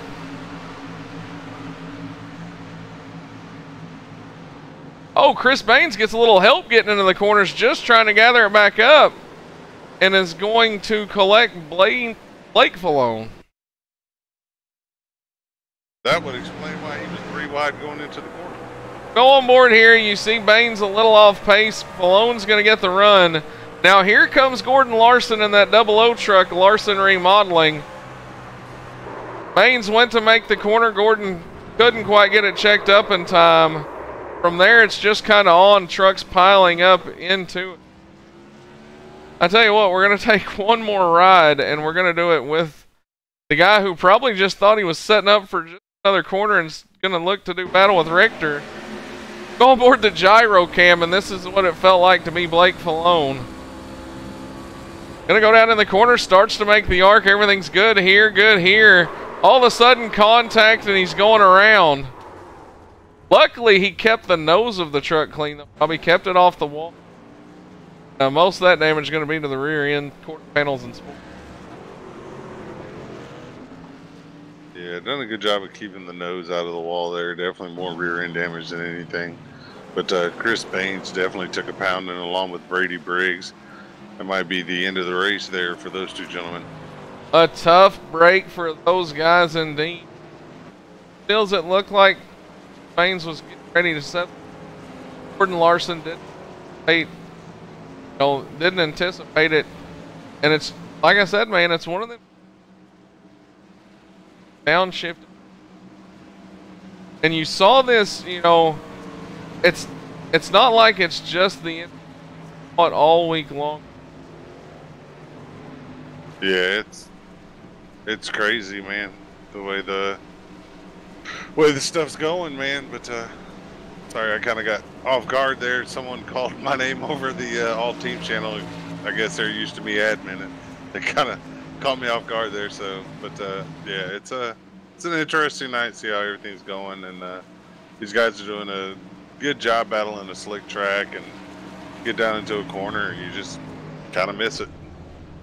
Well, you see Chris Baines at road for. Doesn't look like it's hurt all that bad, although it's one of those Baines has been finally caught up to him. Yeah, most definitely. Tell you what, while we got a chance, let's talk to a newcomer in the league tonight. Let's have a word with Mr. Matt McLean. All right, let's do it. Matt McLean, Robbie Buckner in the Backwards Hat Production booth. Got a copy, bud? I got you loud and clear. Well, brother, debut tonight in the NMNTS SimSpec Monday Night Thunder Series. How's your night been? It's been pretty crazy. I'm not really sure what I'm doing. I'm just holding the wheel and hoping for the best. It's been a lot of fun, though. Been learning a lot. Been talking to my teammates a lot during the race, and they've been helping me out. It's been a lot of fun. I'm really enjoying it. Well, that's good, brother. Definitely glad to have you and see you out there. You planning on running the rest of the season with us? Yeah, I'm hoping to. If not the rest of the race, most of them definitely. Well, heck yeah, brother. Well, best of luck the rest of the way tonight, and hopefully you can salvage a good finish after a crazy debut so far tonight. Yeah, thank you. I'm hoping for the best. Well, Robbie, that was the newcomer Matt McLean there. I've actually, this is not the first time I've got the quite a permanent fixture with down through the season. It was a cup league that shared. It's good to see Matt in the field tonight, and definitely rest here. I tell you what, I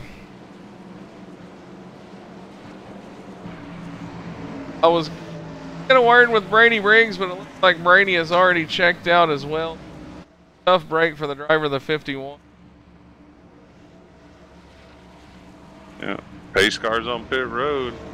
Tyler Justice in control again. Tyler back on the loud pedal. Tyler's going to get a good jump again over Mogard as he come down the front stretch. Tyler's going to jump to the outside like he's done all race long. He's got, again, about a 2-3 truck length lead as they head down into turn number 1. They go through 1 and 2. Tyler had it. Caution flag out again. I'm not exactly sure what happened.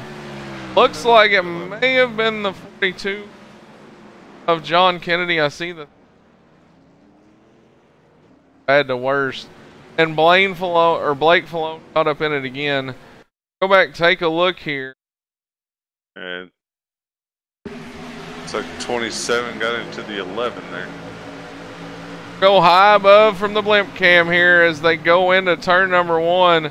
Blake gets a little loose. Trevor Harmon couldn't get it checked up in time. Robbie, it's one of those things, the old saying is definitely never been more true than now. It's cautions, kind of breeding cautions right now.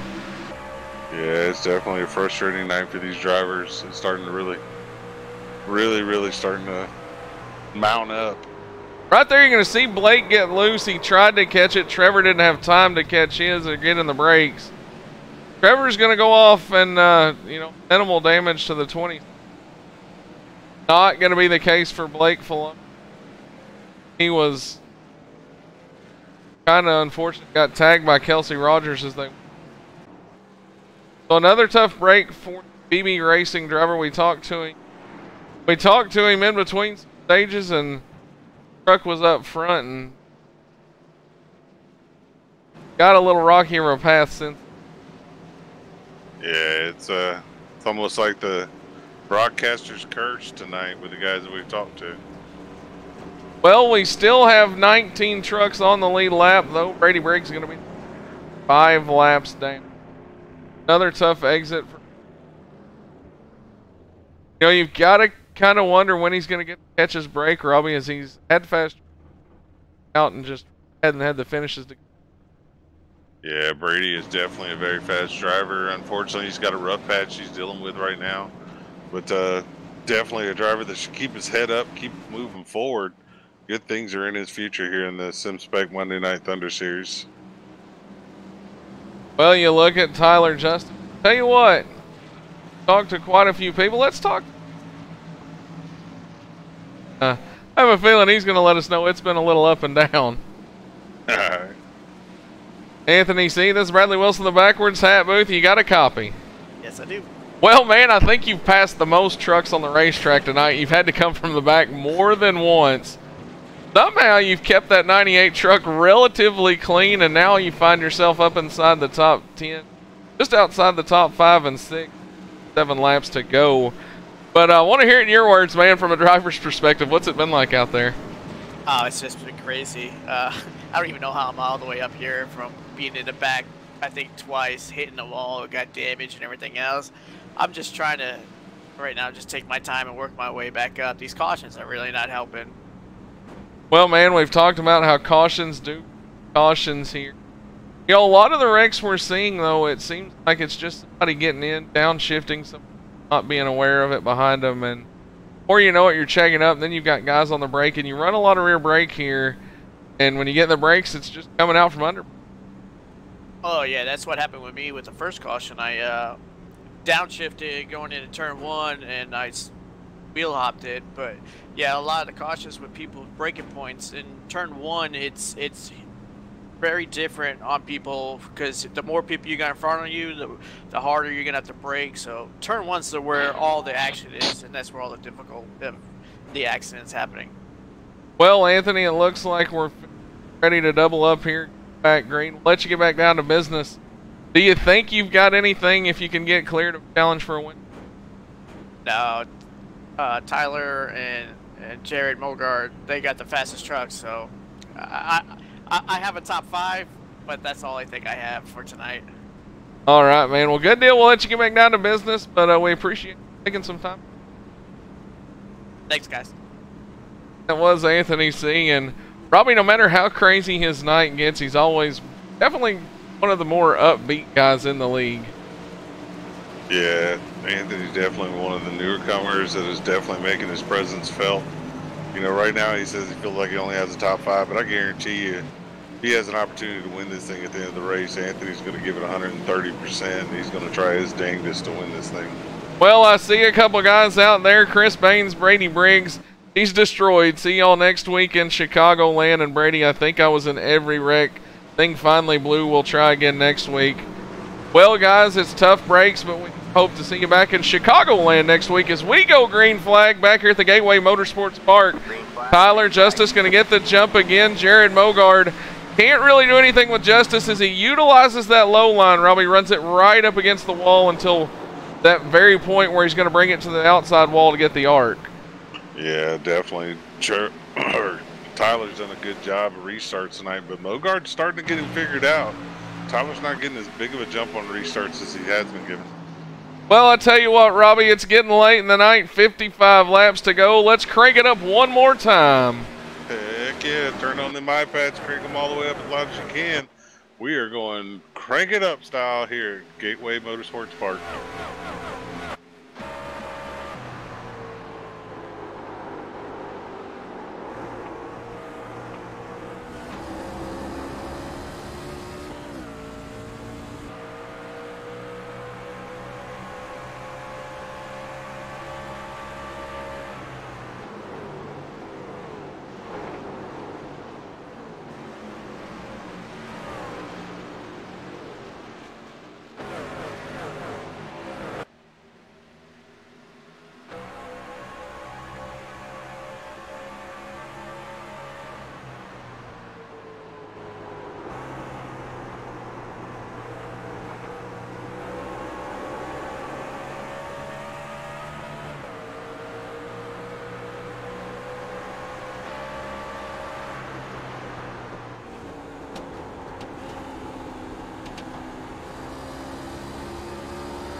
Anthony C. going to make contact with the wall again off turn number 4. Robbie's going to keep it clean, though, as he'll continue to try to charge up. Meanwhile, here comes David Heise to the bottom.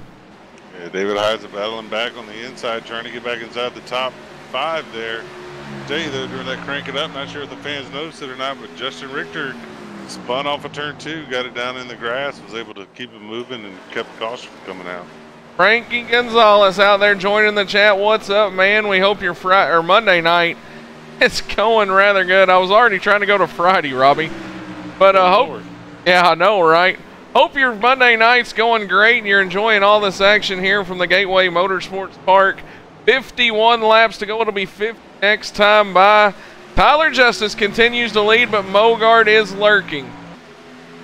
Yeah, Mogard is starting to apply the pressure to Trevor. Mogard right now is going to see if he can get see if he can get Tyler to make a mistake. I tell you though, that's going to be hard to do. Tyler's got nerves of steel. Ice water runs through this man's veins. So it's going to be interesting to see how this plays out here as these guys battle it out here with 50 laps to go. Tyler Justice definitely does have ice water in the veins. That's why he was the 2017 Monday Night Thunder champion, as it looks like another rough break for Kelsey Rogers in that 36. Not exactly sure what happened to him this time, as we're going to go aboard the backwards hat production blimp cam. Oh, he's just going to push out of turn 4. Robbie collects the outside wall in the Fire Rock Pale Ale truck. Heavy contact from the inside wall. I believe that. Yeah, definitely looks like the truck just got way too high outside the corner, as you said, pushed up out. And then the inside of the wall just destroyed the front end of that truck. You heard the motor let go when he made contact with it. Meanwhile, 2 guys that went skating by were Gordon Larson and Blaine Falone. We'll go on board Larson's truck now, show you just what he saw. Definitely close quarters there, and yeah, yet another caution. That's going to bring out number 11 on the night for 30 laps. I was trying to subtract the cautions there. Got 13 including age cautions. Yeah, definitely. It's a rough night for these drivers out there tonight. Not the kind of night they were all expecting to have. Definitely trying on the drivers, but nonetheless, still putting on a good show tonight as the leaders and everybody make their way down pit road for possibly the last pit stop of the night. Tyler Justice going to bring the field down pit road, Robbie. This is the money stop potentially. Could be the last time we see some of these guys down pit road. We'll see who's going to win the battle off right now as Tyler Justice gets the right sides taken care of. Jack up on the lefts. Here we go. Some trucks already out, but it will be Tyler Justice as he comes screeching out of the pit stall. Gonna hang on to the lead. Jared Mogard second. Behind Jared Mogard, we will have Zach Lindgren in the 85 5-star Drafting Incorporated truck. Spence Thompson, couple of WFO teammates right there, going to come out third and fourth. Yeah, that WFO pit crew for Zach Lindgren has been getting it done tonight. Aiden Young going to come up a few there. He'll crawl inside the top 5. Like he's going to pick up 1 position. Anthony C is going to drop 2. Heiza up, and Heiza looks like he was up 14th to come out. David Heiza come in 14th. Currently going to be scored in the... Something must happen to Heiza there I didn't see. Maybe playing a little pit strategy. You never know. The driver out of Indiana, though, skeptical coming into tonight, definitely had that truck clean. And Robbie, as we take a look at this truck, I don't want to give him the broadcaster's curse, but that 711 truck's still pretty clean. Yeah, he's got a couple little dents on it where it looks like maybe some slight contact on the rear quarter panels, but the ones that matter the most are clean and straight and looking good, man. Well, I was gonna get a talk with Kelsey Rogers, but I checked out as well. Tough break for Kelsey. Saw him get the outside wall in that Fire Rock Pale. Right. See him back in competition next week at the Chicagoland Speedway. And Robbie, I have a feeling Chicagoland's looking good right now to quite a few of these guys. Yeah, I'm sure a lot of them are going to be happy to get away from Gateway Park. Probably the only drivers that don't want to see us get away would be the 24 and the 3. Frankie Gonzalez out there told me that he's still waiting on those hats. They are coming, getting pricing and everything set up for them, available to you. If you haven't seen them yet, go check them out. They're on the Backwards Hat Productions Facebook page. A nice custom fitted hat with the Backwards Hat logo will be available for purchase here very soon. I'll try to keep you updated on them. As Robbie, we get set to go back green now. We're inside 50 to go. We'll be at 45 to go when they take the green. Yeah, we're definitely getting down to the money runs right now. The tempers are starting to get high in the driver's chat. You can hear them just kind of chirping back and forth at each other. So it's definitely getting intense. Well, we'll see who can keep the emotions in check here. Who may find pay dirt at the Gateway Motorsports Park tonight? You've got to think Tyler Justice, Jared Mogard are at the top of that list right now. Yeah, definitely. Those are the 2 favorites to win this thing tonight. Those 2 have been the class of the field. They can put about a 2-second gap on second or on 3rd through 4th every time the field gets going. So I think it's going to come down to those 2 drivers unless something happens to them. But, well, it's been a clean race. Green flag back in the air. We're going to give you a different perspective of it now as you see Tyler Justice storm off down the front straightaway. Runs right up against the wall now. Going to slide up, get that arc into 1 and 2. Jared Mogard tracking him. Here comes Zach Lindgren and Spence Thompson, though. Yeah, and how about David Heiza to the outside of Aiden Young down the backstretch? David Heiza going to make the move, bring Jared with Sean in the 96 Prodigy Racing Association truck with him. And then you look back just a little bit, and there's the newcomer, Matt McLean, another Prodigy Racing Association truck. So you've got 3 trucks right now inside the top 10, Robbie, for that Prodigy Racing table. Run for those guys. Actually, make that 4 trucks. I just noticed Brandon Parsons still inside the top 10 in that beaten, battered number 26 truck. So those guys have all 4 of their trucks right now inside the top 10, under 50 laps to go. A heck of a run for that group tonight. Definitely nothing to shake your head at. See them working together on the track. We've been, yeah. Parsons now going to make a run to the outside of Anthony C. Anthony going to get the run off of number 4 as they come down the front stretch once again. There is Brandon Parsons, the driver out of the Mid-South region, in that 26 truck. He's got Trevor Harmon behind him. And somehow the BB Racing machine, the number 11 Pokemon machine, still out there, Robbie, still digging his Blake Falone as he's in the 12th position right now. Yeah, Blake has been fortunate in all the incidents he's had, mainly been side and rear damage, nothing towards the motor. So that motor's still running strong. Biggest thing that he's fighting right now is aerodynamics. Well, I was going to make a Pokemon joke, but I don't know any really, so we'll just go back to calling the action here. As you've got Tyler Justice out front, Jared Mogard continues to lurk right there. Robbie, you've got to think that if Tyler Justice slips up, misses a shift through the corners, it could be anybody's ball game from there. But like you said, this kid's got ice water in the veins. We'll see what happens throughout the closing laps here. Yeah, Tyler doesn't make many mistakes. If he makes a mistake, usually it's a forced mistake. Someone's got to force him into that mistake. He's not just going to make one and make it easy on you, so you're going to have to really work for it. And Jared right now is really working for it. He tries to go to the outside of Tyler in 1 and 2. Oh, Tyler, we heard the tires screech just a little from the gearbox cam. He was able to reel it in. Definitely going to see things start to heat up here, though. You've got to think it's kind of unnerving to see that black number 3 truck who has, Mogard's been quoted as saying, Robbie, if it's not a win, it's not a successful outing. Yeah, Mogard is definitely one of those guys that don't believe in finishing second or anywhere else other than first. He comes here each and every week with the goal of winning.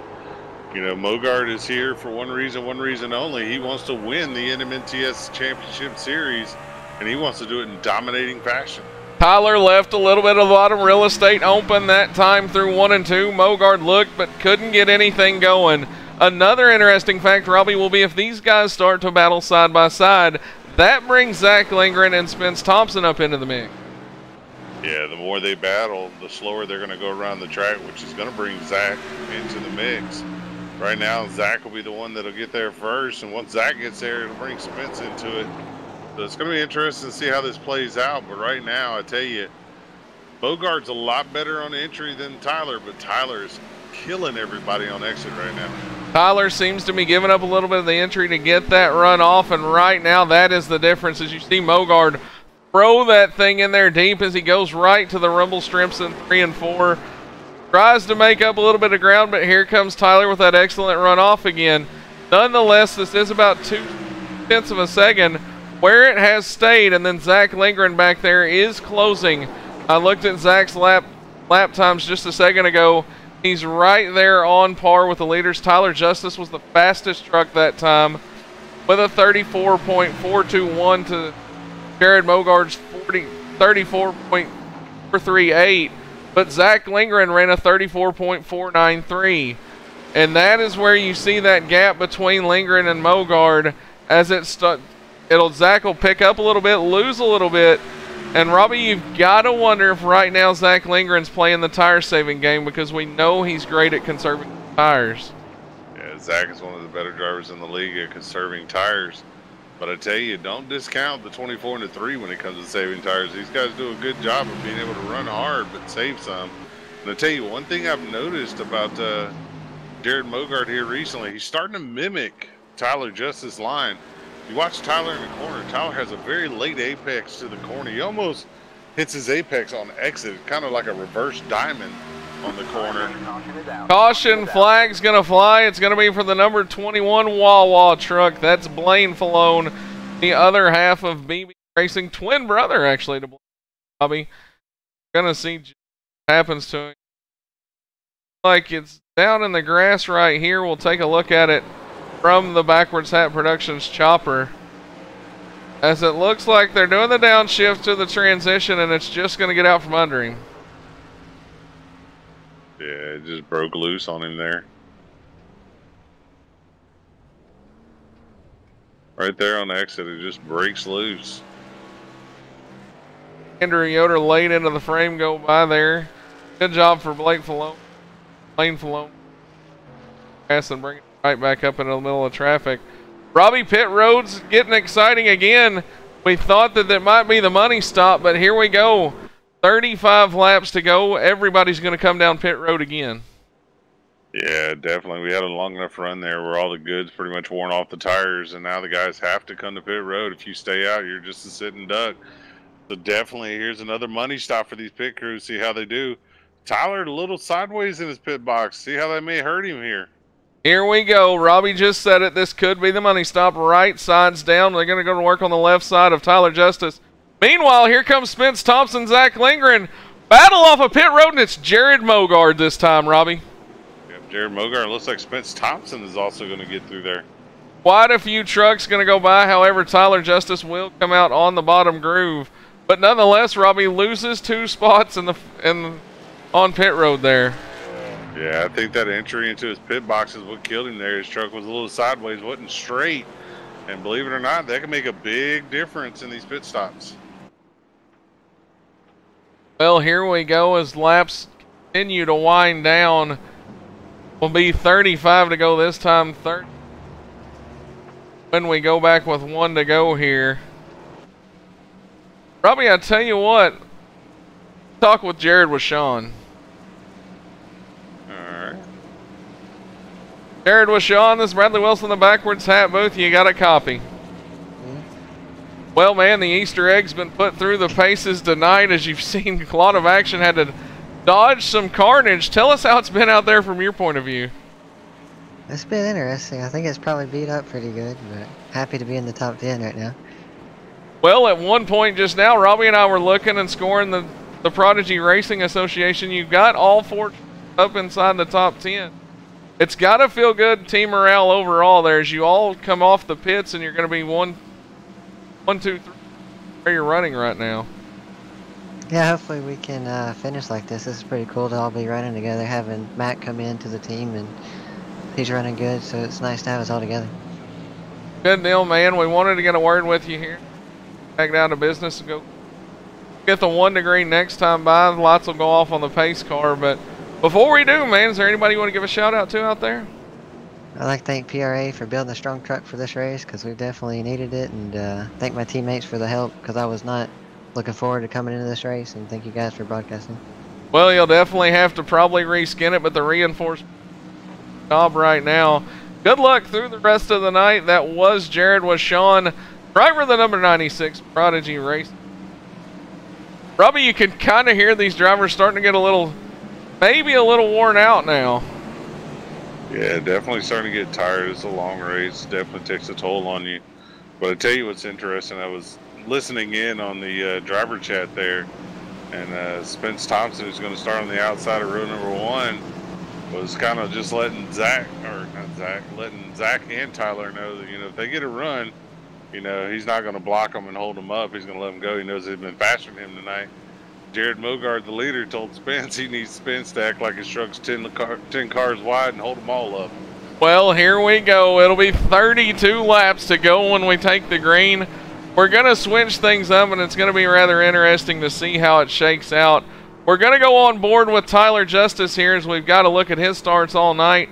We're going to get a look at the truck in front of him simply gone on the spoiler. We're going to see if Jared Mogard can get gone on the restart. Heck yeah, brother. It's going to be interesting to see how this goes. I tell you, this actually could work out to Tyler's benefit here, starting in 3rd, because he'll be able to see when Jared goes. Well, he's on the loud pedaling away. Tyler's going to try to do the same. Mogard now going to run it right down to the wall past the start-finish line. You're going to see him slide up. Tyler does the same. Spence was able to get some momentum off the high side, but inevitably it's going to be Tyler Justice through to the 2nd position. Yeah, Tyler definitely was able to use that to his advantage. You know, Tyler definitely was able to time his restart, but Mogard definitely was able to get away. Mogard's got about a 6 truck length lead as they head down into 3 and 4. Zach Lingren going to run it to the rumble strips on his teammate Spence Thompson. Meanwhile, here comes Aiden Young. David Heise is still in the fight, and Anthony C. in that beaten, battered number 98 Prodigy Racing Association truck. Still inside the top 10 are all 4 Prodigy Racing Association drivers. Yeah, they definitely are, and we've said it before, and I'll say it again. Heck of a run tonight by David Heise at 7-11. David Heise, one of the nicest guys in the garage area. One of those guys that, you know, usually doesn't have a lot to say, but when he talks, people listen. It's good to see the driver out of Indiana tonight in that 7-11 truck up inside the top 10. Go a little further back, Robbie. Trevor Harmon doing battle right now with the 91 of Jerry Glenn, and Joe Burchett. We hadn't really talked about him a whole lot.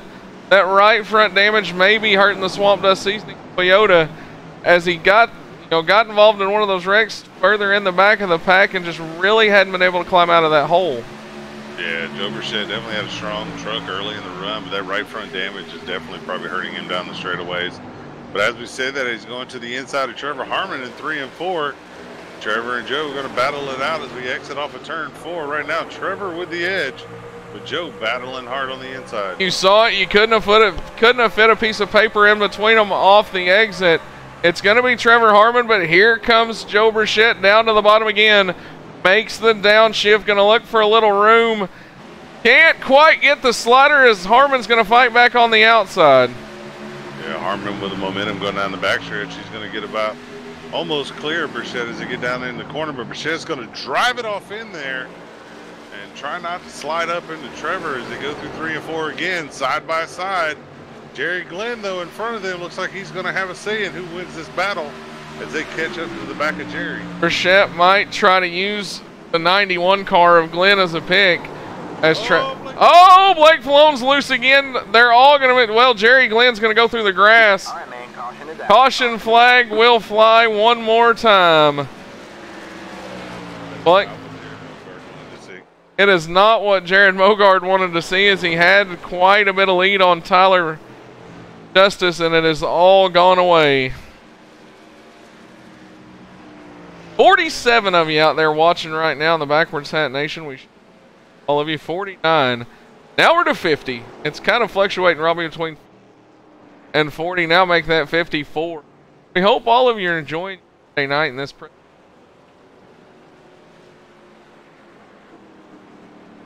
As Robbie, it's definitely been wild. You know, the first they just saw some call. No, it wasn't really a whole lot, and then it's gotten wild, man. It's definitely been a lot of fun. I know these drivers probably aren't having a whole lot of fun. There has been no short of action for. No, it definitely has been no shortage of action. But right now, I tell you what's interesting is Aiden Young, Anthony C, and that PRA team look like they're all going to come down to pit road as the top 5 stays out on the track. Tires are a premium, especially laps to go, Robbie. As you know, the official races, you got to think these guys are doing 160. Right? The official races were only, they felt like eternity.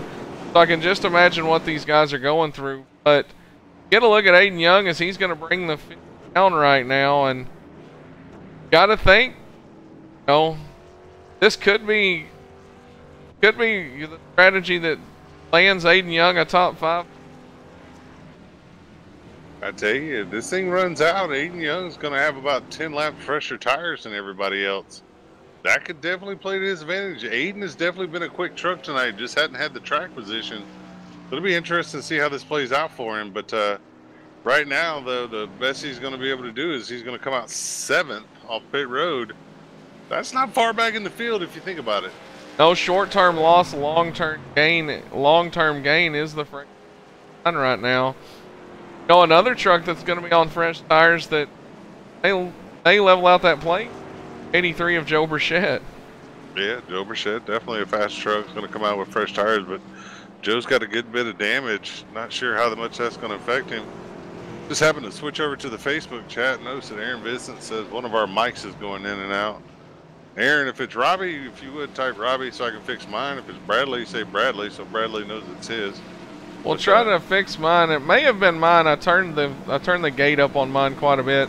There was a little pandemonium going on at my house for 20 minutes or so there. I hope it's fixed now, though. Nonetheless, I tell you what, Robbie, let's get a talk with Trevor Harmon. Alrighty. 1 second here. Where's Mr. Harmon? There's Mr. Harmon. You got him. Trevor Harmon, Robbie Butner, Backwoodside Production Booth. Got a copy, bud? Yes, sir. I got you. Well, Trevor, it's been an up and down night for you tonight, brother. You battled from the back to the front, back to the back again, back to the front again. Looks like you're going to start P6 here on this restart. Think you got anything for these guys? I'm not sure if I got anything for those top 2 trucks, but I think we got a top 5 truck. As long as I can continue to save the tires just a little bit, but be fast at the same time, I feel like we got a top 5 truck. Just proving that we've gone from the front to the back, back to the front, back to the back, back to the front again. I feel like we have a really fast truck here, and hopefully we can come away with a top 5. Heck yeah, brother! I tell you, it's been a interesting race tonight, man. How's everybody's morale out there? Is everybody still up and upbeat and ready for this, or is this starting to wear on the drivers and tensions are starting to get high? No, I think everybody's still on a level head. I think if it comes down to, we get in those final 10 laps, I think that's when everybody's gonna start getting heated. But so far, everybody seems to be level headed, giving room when they need to. So we'll see what happens. Well, heck yeah, brother. Best of luck the rest of the way down, and hopefully we'll talk to you at the end of this thing. 10-4. Thank you, guys. Once again, that was Trevor Harmon in the BA Graphics number 27 truck, Harmon Motorsports. I did a little tuning to my microphone while Robbie was conducting that interview. I hope it's better now. Like I said, I had to turn the noise gate up on it as it was getting a little loud at my house for just a second. But Robbie, it's fixing to get loud here as we've got 18 trucks still in the lead lap. Jared Mogard's got the control of the field, and we're fixing to get back to racing with 23 laps to go when the green flies. Yeah, this is going to be an interesting restart here. Tyler's been in control most of the race. Mogard was able to beat him off pit road in that last pit stop. So we'll see. Green flag back in the air. Mogard on the loud pedaling away. Oh! Matt McLean's going to get turned on the restart. Not exactly sure what happened there. We're going to take a look at it, but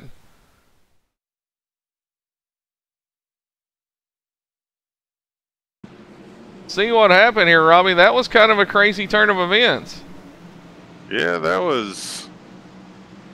I don't even think they made it back to the start-finish line before the caution came back out. There was a checkup. Joe Burchett was a little bit off of Aiden Young, and you're going to go back and see it right here. It's that accordion effect, but Joe Burchett tried to time the start just a little bit, and when he does, Matt McLean went too. They both had to check up. We'll slow it down right here for you. We're going to bring it in close. I'll take you to the hood of Matt McLean, as you're going to see it right here.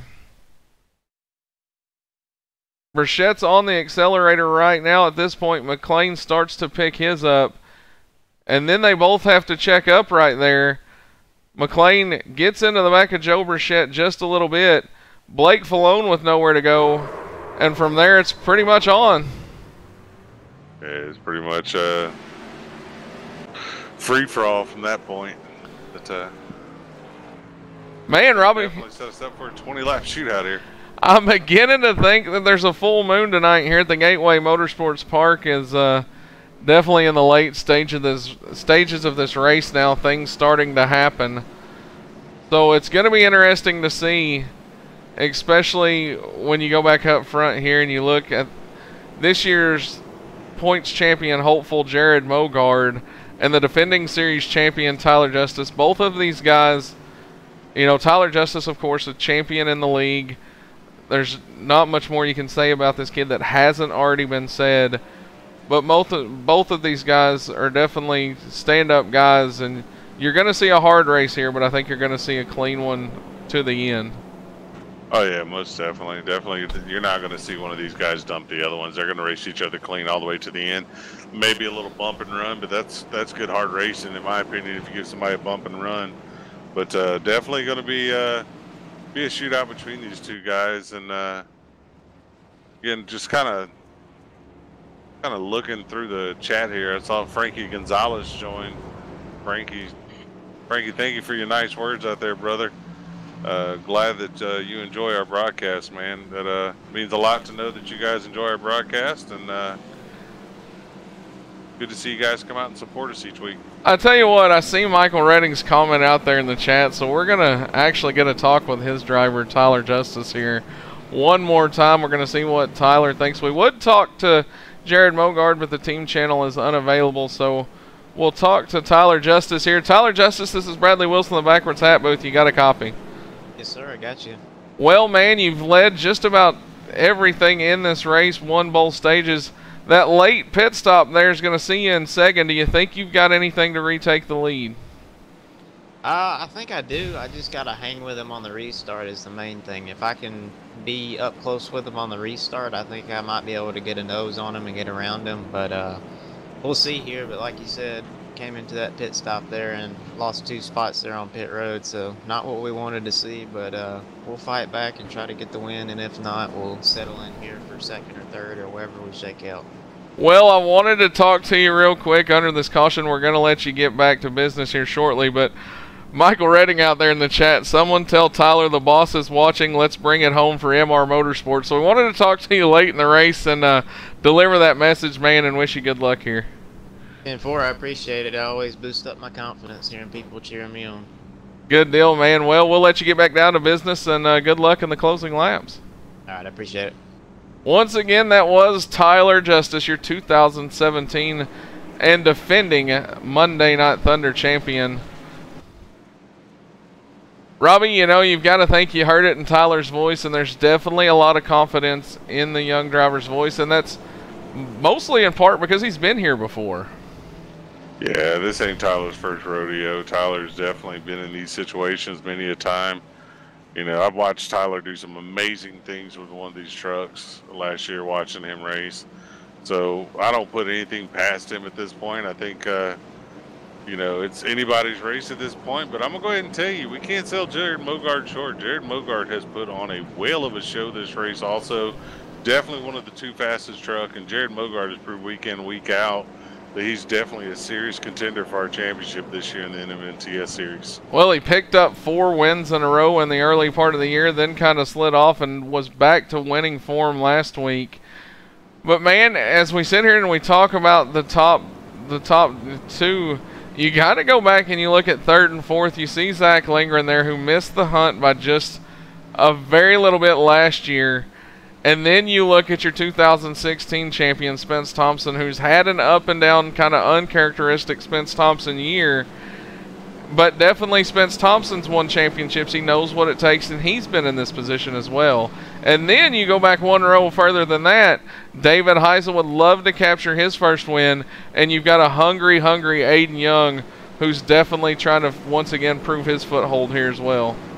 And you got to remember, Aiden Young has the freshest tires of all the drivers in the top 3 spots. Aiden Young brought them all down to pit road. That is right, as he'll have the freshest tires. Could play the spoiler to these plans right now. As here we go, they're doubled up. The lights are off on the pace car. We're going to go green out of turn 4. Jared Mogard will have control of the field. The initial start of these races, which would be the very first one we saw tonight, it's always on the green lights. Anytime after that, it's when all 4 tires of the pace car drop.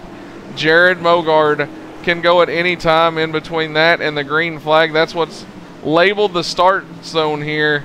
We're going to go aboard the chopper right now, and we're going to get a look at Mogard's initial start here.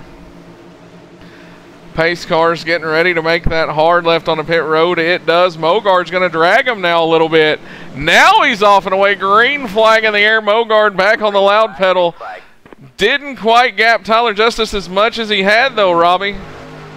Yeah, that may have backfired a little bit on him there. Tyler definitely was able to stay up on him. This is going to be interesting to see how this plays out as they get him off of turn number 2 and head down the backstretch. Tyler's been really good on the exits of the corners.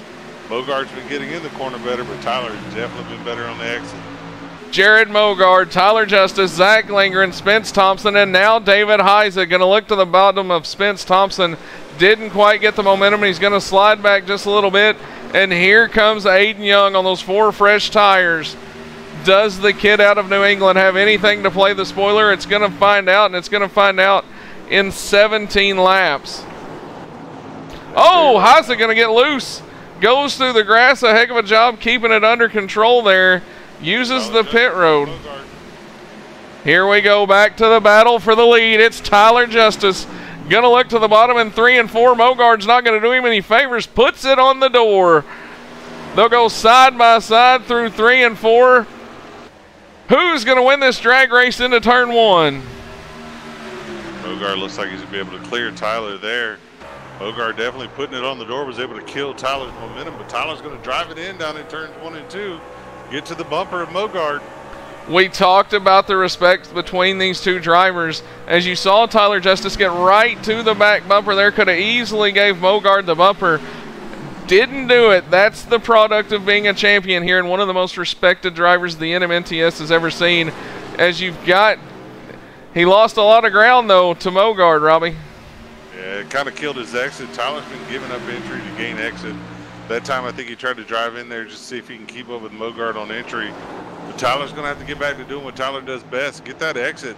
Because right now they've pulled Zach Lindgren right into this battle. Well, you talk about Tyler getting back to what Tyler does best. Jared Mogard is doing what Jared Mogard does best. What we've seen him do all season long. He gets out front late in these races, and it's that hunger that nothing but a win is going to do here that could possibly propel the number 3 truck to victory lane tonight.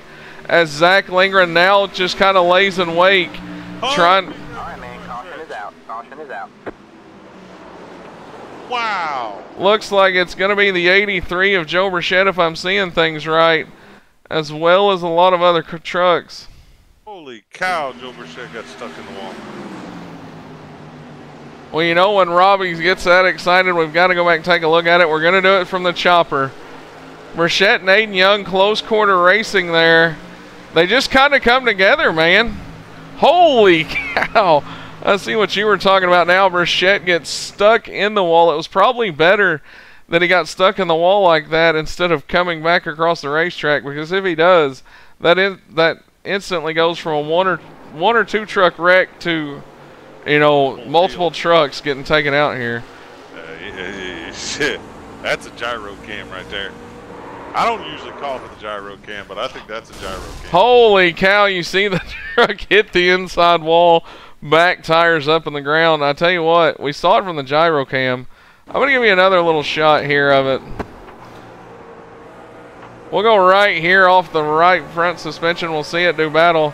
We're going to track this back all the way to the back straightaways. You see it right there off of Joe Burchett's cam. He's going to get the inside run to Aiden Young here. They're going to go through the corner. You can see Burchett working the wheel. He's trying to make it stick. It's unfortunately not going to stick. Right there, they're going to come together just a little bit, and then bam. A rough ride for Joe Burchett in that 83 truck, Robbie. Yeah, that was a whale of a ride. But I tell you right now, leaders are on pit road. Jared Mogard, Tyler Justice on the pit road. It's going to be interesting to see how this works out. As Spence Thompson and Zach Lindgren and Jared Wishon and Anthony C. and a host of other drivers stay out here. Here we go. Tyler Justice making no mistakes about the pit stop this time as he comes out ahead of Jared Mogard. Mogard's now coming out of pit road, but Robbie, it's like you said. Look at this right here as Zach Lindgren, Spence Thompson, Jared Wishon, all going to stay out, take their chances. You have less than 10 laps to go, and right now, I'll be honest with you, with the amount of trucks that stayed out just now, this could play into Zach Lindgren's hands. Well, I tell you what, let's hear it from the man himself. Zach Lindgren, this is Bradley Wilson, the Backwards Hat Booth. You got a copy? Yes, sir, I got you. Well, man, that number 85 5-star Drafting Incorporated truck has looked strong all night. It hadn't been really outside of the top 5. Rolling the dice there a little bit, bud? I'm sorry, I had the chat going. I need you to say that one more time. Oh, I'll try to remember everything I said. About, like, staying up front or something like that? Yeah, the Roll the dice here, buddy. The 5-star Drafting Incorporated truck has been strong all night. It hadn't really been outside the top 5. We doing a little dice rolling here? Oh yeah, yeah. I knew if we were to get Tyler and Mogard to go down pit road, we could fake them real quick. And I feel like I've got one of the best trucks out here, especially on old tires against new tires. Yeah, we just got to roll the dice, man. We haven't really been able to take the lead. Those guys have just been solid fast, so we had to play a little bit of Martin Truex kind of strategy to try to get them to pit, and we don't. And it works, so we just gotta truck through it. Well, man, good luck to you. It's going to be interesting as you're going to be go green with inside of 10 laps to go. So we'll definitely see if you can't hang on here. I've got to ask you, man, it's going to come down to it. It's going to come down to possibly, you know, having to give somebody the old bump and run in the closing laps here. Is that something that we could see out of the 85 truck, or would you just be settle for second and, you know, be happy with a podium finish? In front of the guys that are behind me right now, I'd really like a win. I know I've got Spence in a few corners, and he's got me in a few corners, so we're really even. But if I get behind someone and I'm right on Spence's tail, I trust him enough to hang on to it. I'm going to try to give him a bump, just a slight one at best, so we don't tear up some trucks. But if I got a good enough run on Spence and I'm right on his bumper, you can expect to see a bump and run. Well, man, here we go. Is there anybody you want to give a shout out to before we close this thing out? Yeah, real quick, I just want to give a huge shout out to 5-Star Drafting, BA Graphics for having a paint on my truck, you guys up here in the booth, everyone at WFO. That's all I got for right now, man. Just really excited to get back into this. We'll get back down to business, brother. We hope it all pans out, and maybe we'll be talking to you from Victory Lane. Awesome, brother. Thank you. Robbie, that is one hopeful Zach Lindgren, but also sounded, you know, like a confident Zach Lindgren. Oh yeah, Zach definitely has had a fast truck tonight. It's not like he's going to luck into this, but it's going to be interesting to see how this plays out, man. I tell you, right now Tyler's going to be on the inside back there, Mogard on the outside. Let's see who gets stuck behind the slowest car. While Tyler may have probably the worst draw with who he's behind. Well, here we go. It's all going to be determined right here in 9 short laps. It'll be 9 when Zach takes the green. Zach Lindgren wastes no time on the loud pedal. Green flag back in the air. Just Tyler Justice. Now we're going to scoot back just a little bit here and take a look at this battle. Tyler Justice tries to find a hole. He and Mogard going to scoot around the outside. Now look at Tyler Justice 3 wide through the corner, and oh! Contact with Blaine Falone is going to send Tyler Justice around out of turn number 2.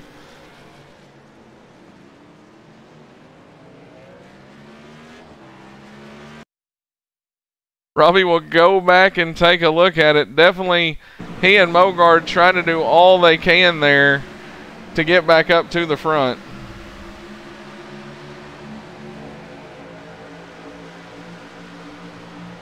We're going to go 3 wide with Mogard, Blaine Falone, and David Heisa. Blaine Falone backs out just a little bit. Tyler gets into Mogard, gets out of it to try to not to wreck the 3 truck, and then Blaine Falone just making contact with Tyler Justice as they were 3 wide exit.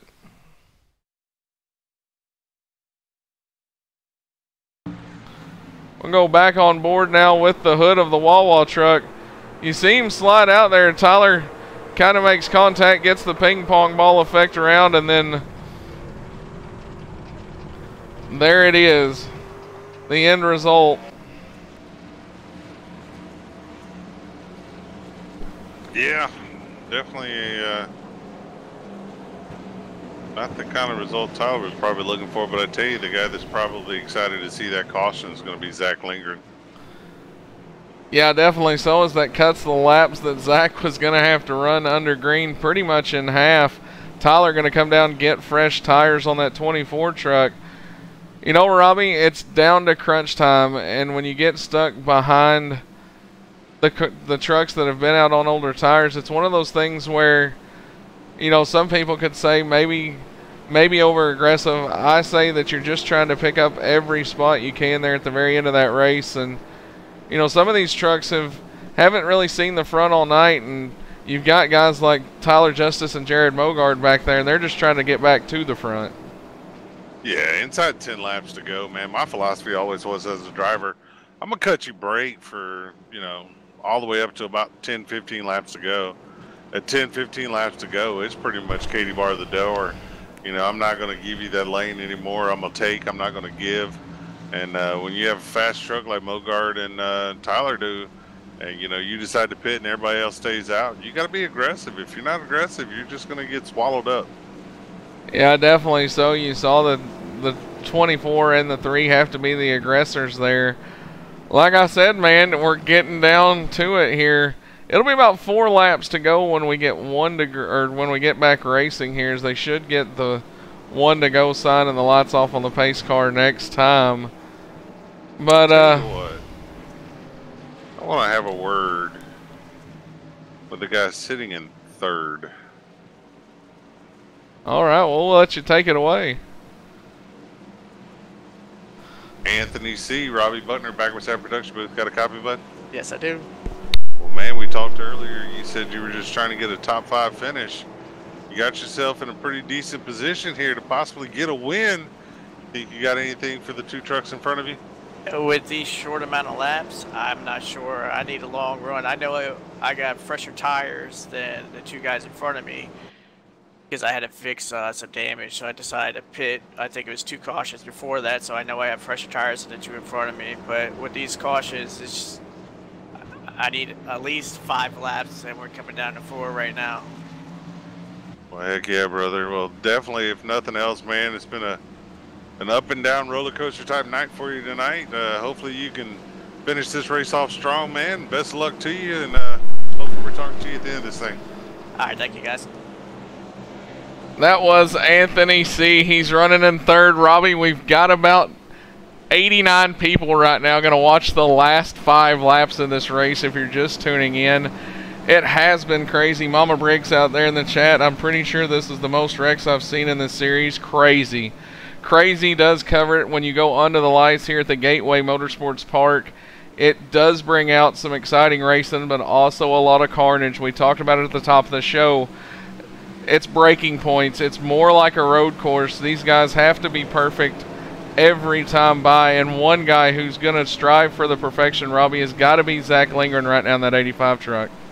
Yeah, Zach right now, you know, knows this is going to be the last restart of the race. No matter what happens here, Zach's got to get a good, clean restart, hit his mark in turns 1 and 2, and set sail down the backstretch, and then just hold on until the next flag comes out. Well, here we go. In 4 short laps, when they go green, it's going to be all decided. Zach Lindgren wastes no time on the loud pedal. Green flag back in the air. We're underway. You're going to see it from the flag stand as the trucks go storming off into turn number 1. Zach Lindgren now going to clear to the high side. Spence Thompson to the bottom, or to the outside of Anthony C. I'm sorry. As we go 2 by 2 behind Zach Lindgren. A little contact on the wall from Richter. Here comes Mogard. He's on the charge. Does he have anything left? I think Mogard's unfortunately going to be stuck back here in traffic. Time's running out for Mogard right now, as Zach Lindgren is going to be able to gap Spence Thompson by about 4 truck lengths as they come off of turn 4. 3 laps to go as Zach crosses the start-finish line. We keep an eye on Mogard. We're going to see how much patience the driver out of the Midwest region has in that 3 truck. Gives Jerry Glenn a little shot now. Into the back of David Heise. I'm not going to call that one just yet, as I want to see it from the blimp cam. Nonetheless, Zach Lindgren just won this race, Robbie. Yeah, Zach Lindgren done a good job winning that race right there. Tough break there for David Heise. Excellent run for him all night long. To see it in that way is definitely a shame. Here we go. We're going to go high up in the blimp, the Backwards Hat Production blimp. You see him give the shot there. Heise goes to make the checkup. Couldn't quite get it done. We had a truck go upside down. I just noticed that. We'll get a gyro. That was Tyler Justice. Tyler? That was Tyler Justice that went upside down. I want to go on board the roof cam, and we'll take a look at this right here. Heise was trying to get it woed up, and it's one of those things where Mogard was coming. Look at the flip by Tyler Justice. Holy cow, Robbie. You'll have to go back and watch the stream for that one. As we definitely, I'm going to slow this down once. Take a look at the flip. Just to catch the flip of Tyler Justice. You're going to see it come into your screen here. Mogard gets into the back of him. Things start going crazy from there. Tyler Justice just trying to skate through. Richter's going to come up into Justice. Right here is where Tyler Justice is going to get airborne. Look at that, folks. The 24 truck up into the outside wall. Grass flying off of Haas's truck. Definitely no better shot in the business than that right there. As I tell you what, I was just watching it. I'm going to actually take the ticker down as well and slow this down one more time just to give you a look at it. I noticed I was watching it on my other camera that the ticker was in the way just a little bit. So we're going to go on board right here. Show you just what I was talking about as the laps are winding down. Here's where it's going to get crazy, folks, right here. We're going to slow it down. I'll show it to you in super slow-mo once again. Richter's going to get into the back of Haase, glance off of him. Trevor Harmon's barely going to skate through there, as well as Brandon Parsons. But look at that 24 truck get up in the air, sparks flying. Richter slams the outside wall. Holy cow. The grass flies. Definitely a dramatic end to tonight's action.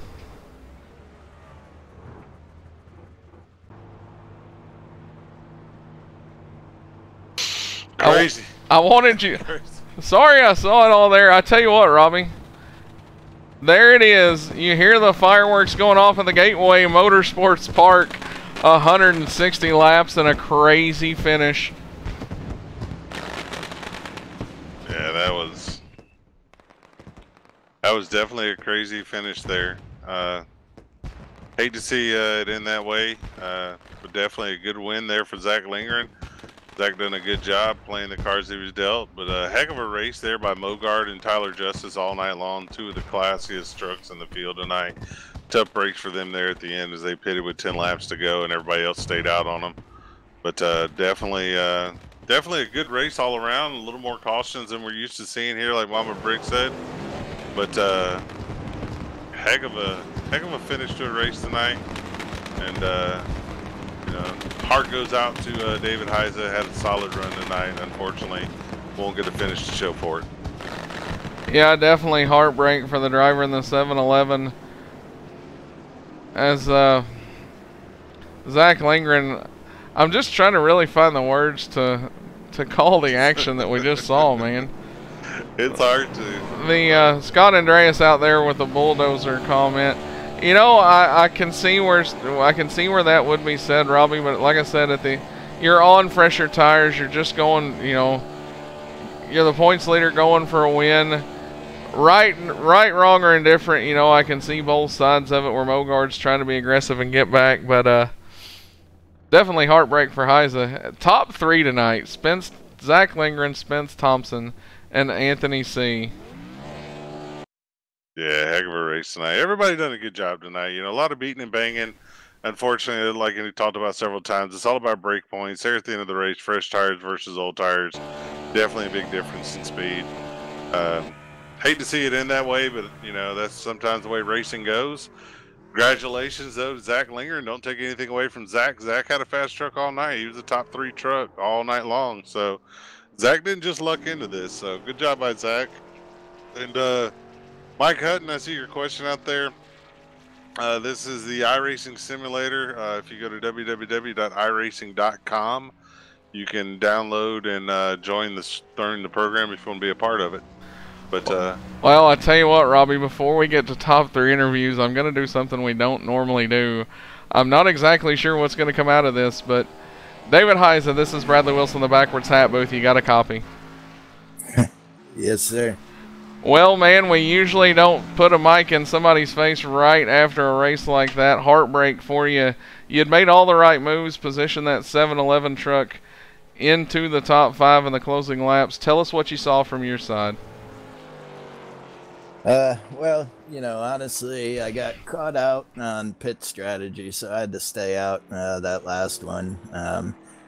Mogard and Justice also stayed out, or they went in and pitted, so they ended up behind me. I knew with those two behind me that they were going to be a handful to deal with, you know, and then coming to that, taking the green flag or 2 laps in or whatever.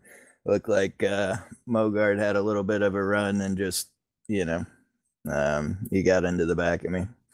He was faster, him and Tyler, one of those two probably should have won the race, but didn't play out that way. Definitely would have liked to finish, but it's one of those racing deals. Well, man, we go back, we take a look at the slow-mo replay of it now as you described it there. It's got to be heartbreak, like I said, for you. But man, we talked to you pre-race, and you were optimistic about how you were going to run, and you definitely put that 7-Eleven truck up in the spot for the top 5 at the end. Had a solid truck all night. You've got to think that is a confidence and momentum builder going into Chicagoland next week. Yeah, it definitely is. We struggle in the trucks quite a bit, and when we get good runs, we got to look at them and build on that confidence. So we'll see what we can do at Chicagoland next week. All right, man. Well, I appreciate you taking some time out to talk to us there. Heartbreak for you. Let him go. Okay, go ahead. Before you let him go, Heiza, I just wanted to tell you, man. I love you to death. You're one of my buds. I love talking crap to you all the time. I gave you the nickname Wheelbarrow because how much I respect you and how much I enjoy racing with you when I race with you. Heartbreaks for you, brother, but keep your head up. Solid, awesome run tonight. You guys have nothing to be ashamed of. That 7-Eleven was on a rail tonight, brother. Good job. Hey, thanks. I appreciate it. Once again, that was David Heise out of the HRL Racing Stable.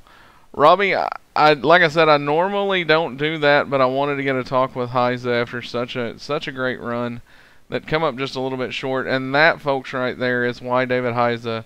We told you that when he talks, he doesn't talk a whole lot, but when he does, people listen, and that is why I've definitely got the utmost respect for David Heise and the way he carried that interview. And I knew we could talk to him and get nothing less than that. Heck yeah, he's definitely a good guy. But heartbreaking for him, but handles it with class like he handles everything else. And that ain't the last time we're going to hear his name this year. Well, Robbie, I believe our top 3 are standing by, and we're going to let you conduct the post-race interviews. Alrighty. What? Anthony C. Robbie Buckner, back with Tab Production Booth. Got a copy, bud? Yes, I do. Well, brother, we never got to see if you can get that run to get up there around them, brother. But solid top 3 finish tonight, like we've talked about several times tonight. Roller coaster of a night for you, man. How does it feel to come home 3rd? I tell you what, it actually feels real great because this is actually my first top 5 of the season, so I'm really happy about it. Heck yeah, I didn't realize this was your first top 5. I'm used to seeing you win on Tuesday nights, so man, that's a heck of a deal there, brother. Congratulations. Not only first top 5, podium finish in the first top 5. Yeah, definitely. And we had a great team effort, too, with Wishon finishing 4th and our new teammate Matt finishing 10th and Brandon finishing 9th. So it's actually a good run for PRA tonight. Heck yeah, all 4 PRA trucks in the top 10. Definitely something to hang your heads high on. Tell you, man, this was a rough race. A lot of cautions, but definitely didn't lack for excitement and strategy. And right there at the end, the tire calls by certain drivers and certain drivers staying out, certain drivers pitting. Man, did it feel like you kind of got boxed into a window there at the end? Oh yeah, definitely did. It was kind of tough. That's why 2 cautions before that I decided to pit because I wasn't sure how the pit sequence was going to go with cautions going out. So I was like, I might as well just fix the damage and see what I got and get 4 new tires. But it actually worked out, and I was actually surprised to see those top guys actually pit with, I think it was 15 laps to go or something like that. Yeah, definitely was a different strategy call there at the end. Watch them pit. But man, great job tonight. Solid run for you. Solid run for the team altogether. But anybody you want to give a shout out to before we let you go? Yeah, definitely my teammates did an awesome job.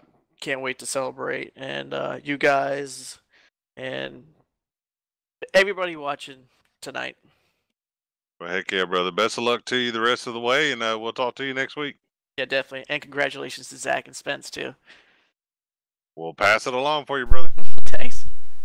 Once again, that was Anthony C. Going to come home your 3rd place finisher tonight. in that Prodigy Racing Association number 98 truck. Robbie, I've got some breaking news here that I want to give it to the fans before we get on with the second place interview for Spence Thompson. It has just been passed to me by the racing officials tonight that the 3 will get an end-of-the-line penalty, which he will be scored the last truck on the lead lap for aggressive driving at the end of this race tonight, and will start. Let's see. Okay, so yeah. So big news there. Jared Mogard finished 6th, will be scored the last truck on the lead lap, and that's going to drop him from 6th all the way 10 spots down to 16th. But I just wanted to pass that along, and we're going to let you carry on now with those the finishing interviews there. That's definitely big news there, brother. Hey, Spence Thompson, Rob Buckner back with Hat Production Booth for the second time. I caught you mid-sentence. How you doing, brother? Oh, I'm doing fantastic, guys. Second place finish. Definitely interesting race tonight. You seem to have a top 5 truck all race long. Right there at the end, you think you had anything to get Zach? Well, we were trying, man. I'm going to tell you, dude, a lot of the credit to where we got today, because, I mean, me and Zach were talking back and forth some strategy there near the end of it, because we had to really figure out how we were going to get by both the 3 and the 24, because, I mean, if all of us went and pitted or all of us stayed out, we weren't going to be able to get by those guys. So I'm going to tell you what, man, all them guys over at that 85 shop and all the guys that do the work on that truck, man, all their sponsorship from 5-Star Drafting, dude, they do deserve a lot of credit for where we got today, man, because at best we probably maybe had like a top 5 car. I mean, we definitely ran 4th there for the last part of for the second half of the race up in the top 5.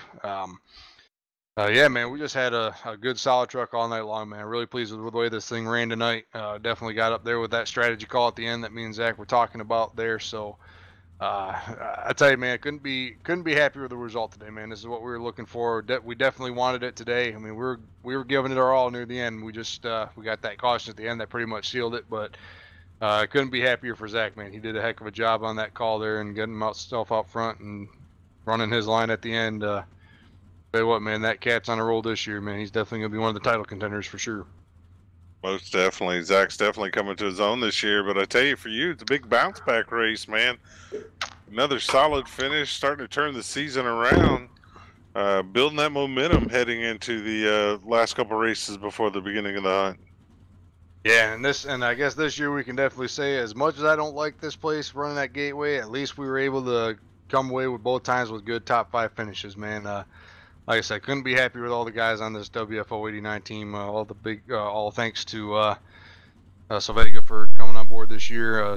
Big thanks to SimSpec PCs also for sponsoring this thing this year. They all do such a fantastic job in supporting us, and all the guys at WFO Motorsports each and every week. Just can't thank all them enough. Yeah, definitely felt really good to be able to stay up near the front all night. Like I said, didn't really have anything for the 3 and the 24, man, but we're definitely happy with a good second place finish, a bounce back after missing last week, and of course all the tough luck that we've really had this season, and hopefully we can just keep this momentum going, because that's one of our main goals, man. We just got to keep it going, make sure we keep the cars out of trouble each and every week, because it's like I said earlier in the show, we've had good trucks, we've had good runs, just haven't really got a whole lot of results that we would like, but it's sitting 9th in points coming into this thing tonight. Hopefully we can gain a lot. Couldn't be happier, man. It's a really good top 3 finish for us. WFO finishing 1-2 tonight. Well, heck yeah, brother. Anybody want to give a shout out to before we let you go? Absolutely, man. Got to thank you guys in the booth real quick for doing what you guys do tonight, each and every week, broadcasting this league for us, man. You two do such a great job in the booth. Big shout out to Zach Lindgren on that win, man. He's doing a good job this year. Big thanks to all the W4 Motorsports teammates, all the guys back at the shop. Big thanks to Sylvega Naturals and SimSpec PCs and everybody that's involved with this league, man. Even the admins, man. They don't get enough credit, and everyone just did such a awesome job here tonight with this thing. So couldn't be happy with it. Glad to come out second. Well, heck yeah, brother. Good race, and we'll look forward to seeing you next week. Absolutely, guys. Thanks. Once again, that was Spence Thompson, your second place finisher tonight, the driver out of Michigan. WFO Motorsports stable. It's going to be a WFO 1-2, and I believe Robbie Buckner is standing by in victory lane with Zach Lindgren. Zach Lindgren, Robbie Buckner back with that production booth. How we doing, Pony Boy? Are we golden? We're golden, Pony Boy. We are golden. Well, man, how about that? You know, you ran top 4 all night long. Used some pit strategy there at the end of the race. You know, as you said, put the Cole Pern strategy on them there and trick them into pitting so you could stay out. Tell you, man, tell us about your race tonight. Oh, our 5-star drafting Chevy Silverado was pretty good all night. We weren't we stole this win, to be quite honest with you. We weren't the fastest truck out there. We weren't even the second fastest. I mean, Jared and Tyler had this track down to a T. I was just trying to keep up with them, trying to figure out what they were doing. I almost spun out trying to figure out what they were doing, so I just figured I'd just run a race and try to run my line as best as I could. And I stuck with them there for a little bit before that last caution where we juked them out. And but you know, we had a good race going. Top 3 truck all the way. I'm glad to bring it home in victory lane now. Well, heck yeah, brother. Definitely a solid run tonight for that 5-star drafting WFO Incorporated truck. Tell you, man, this year's kind of like a coming out party for Zach Lindgren. I mean, you've won more races in this season than you had in any season combined coming into this year. What's the secret of your success this year, man? You know, I don't really know, to be quite honest with you. I think that first year was just kind of getting to know everyone, getting to know how to run on iRacing. Our best finish the first year was 3rd, and then last year we had a lot of close runner-up finishes. We had a lot of blast. I think last year was the best year for me to figure out things. I was able to run harder and run cleaner around guys. I learned a lot from faster guys around me, like Mike Bruno, Tyler, and this year coming into it, learning a lot of things from like Jared Mogard and Joe Burchett, PJ Jackson, everyone that's usually outrunning me. So I think just a combination of everything that I've learned in iRacing so far just kind of lending its hand. I knew I was going to have a breakout season one of these times. I think I was just trying to force it those first 2 years, trying to get those wins, trying to keep the pressure on me so I can perform well. And I think this year I just finally kind of let that go, just run my own season. And everything's just starting to fall into place now. We just got to keep the momentum up. Heck yeah, brother. I know one of the first conversations me and you ever had when I joined WFO Racing was how we got to get you that first win. We got to get you in victory lane. You know, me and you supporting each other, both of us looking for that first win.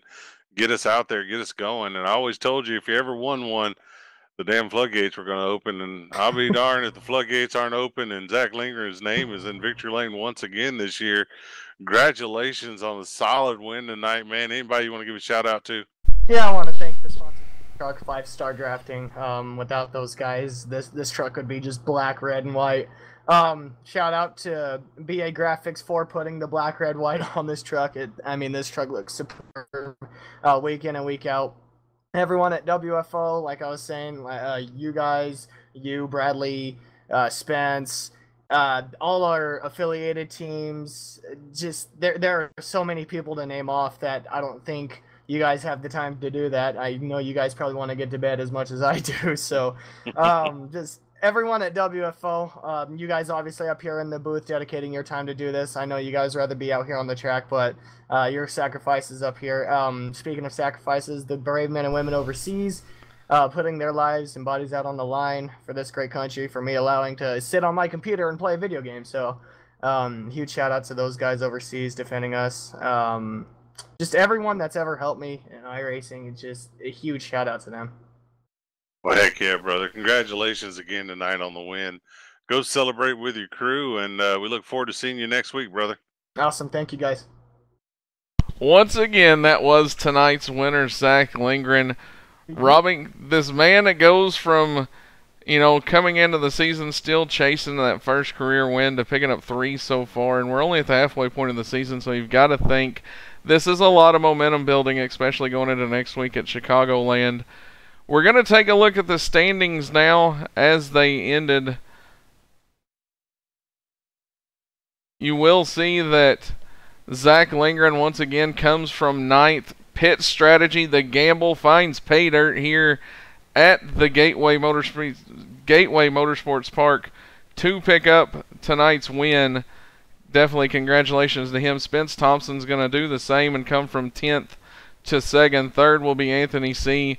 4th place from 18th to 4th is going to be Jared Washawn in the number 96 Prodigy Racing Association truck. And rounding out your top 5, Robbie, look at that. From 28th to 5th, Jerry Glenn tonight in that 91 truck. Yeah, good run for Jerry there. And again, unofficial word from the admins, Jared Mogard, who's going to come home 6th tonight, is going to get charged with an EOL. So his official result won't be 6, but right now he scored in 6. Mark Richter is going to come home 7th, but he'll actually move up to 6. Trevor Harmon will actually move up to 7th with the penalty. Brandon Parsons will move up to 8th. Matthew McLean will move up to 9th. And Gordon Larson will come home with the top 10 after the penalties. Aiden Young will finish just outside in 11th. 12th would be Blaine Falone. 13th, Blake Falone. BB Racing going to hold down 2 spots there. John Kennedy will finish 14th.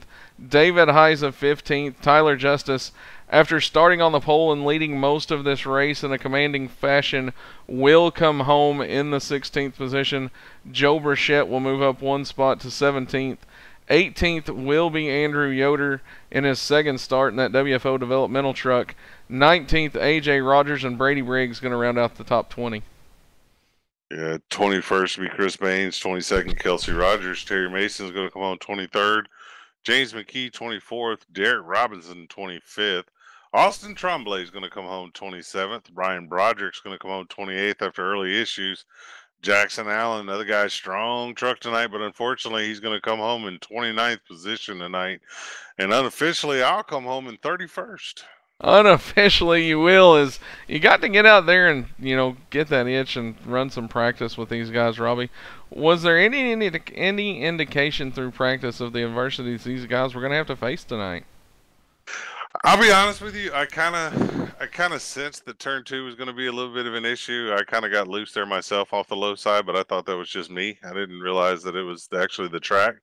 Kind of felt good to have someone like Tyler kind of confirm what I was feeling there from a personal standpoint. But I think a lot of it goes back to what you said, man. This place drives so much like a road course, and if you don't get your braking points aligned with the other drivers' braking points, you're going to have a lot of the contact like we saw tonight. Unfortunately, a lot of drivers got caught up in it. You can look at Gateway from the top, and you can actually put Gateway over the top of a track that's near and dear to my heart, Darlington Speedway, and they're kind of shaped the same. They're egg-shaped. But the difference between Gateway and Darlington is the amount of banking that's in the corner. Gateway is a pretty flat track in comparison to Darlington. So it causes the cars to handle a lot different around a track like Gateway with the flat corners, having to downshift through the corners to get off the corners. So rough race, but overall, I think it was a good night. I think these guys really put on a show for the fans. One point, seen 90-something fans out there watching. Appreciate everyone tuning in tonight. Do want to let Chris out there in the chat know that, yes, every Monday, this is when the SimSpec Monday Night Series will run, except I believe we're off next Monday. Am I correct, Bradley? No, it'll be next Tuesday we'll be off. We'll be back for week number 4 of the Hell Tour, what I've deemed the Hell Tour through the summer months here. About 10, 11 races here just back to back to back. These guys are definitely going to have to put tonight's triumphs and heartbreaks in the rear view as we'll go to Chicagoland next week, and then we'll be off on Tuesday nights in the Cup Series. But once again, that is just about going to wrap things up from Gateway. You can tune in tomorrow night with the NMNTS Racing Series, as you're going to see a lot of the cars and stars of the Truck Series you saw tonight do battle in the Cup Series tomorrow night. That can all be found on Max Speed TV. They will be at Chicagoland tomorrow night. We bumped up 1 week. We usually follow the Cup schedule, but we bumped it up a week to do with the July 4th holiday that's just a few weeks away. So tomorrow night you can see them live on Max Speed TV. Josh Medlock will have the call as always for the NMNTS Cup Series. You can find it over on YouTube. Well, Robbie, like I said, it was definitely 160 laps of, at times pure chaos. This track, one tough one to get around, but definitely saw a lot of excitement for the fans out there. That's going to wrap it up. You can catch us back in action Wednesday night, as we'll be with the NMNTS Dirt Series for week 2 of the Short Track Nationals from Eldora. I got in a practice session with those guys a couple of nights ago. You're definitely not going to want to miss it. It's going to be a lot of throwing it deep, selling it cheap, sliders, crossovers, everything you would come to expect from the dirt track. You'll be able to find right here at Backwards Hat Production, your home for the Short Track Nationals and the NMNTS Dirt Night on Wednesday nights. And then we're going to back that up with the Ram Series, the second week of their 8-week season for the 360 Sprint cars. You don't want to miss that. Until then, for Robbie Buckner, I am Bradley Wilson. This is Backwards Hat Productions. You all have a safe night, and we hope to see you back here Wednesday night with us for the NMNTS Dirt Night.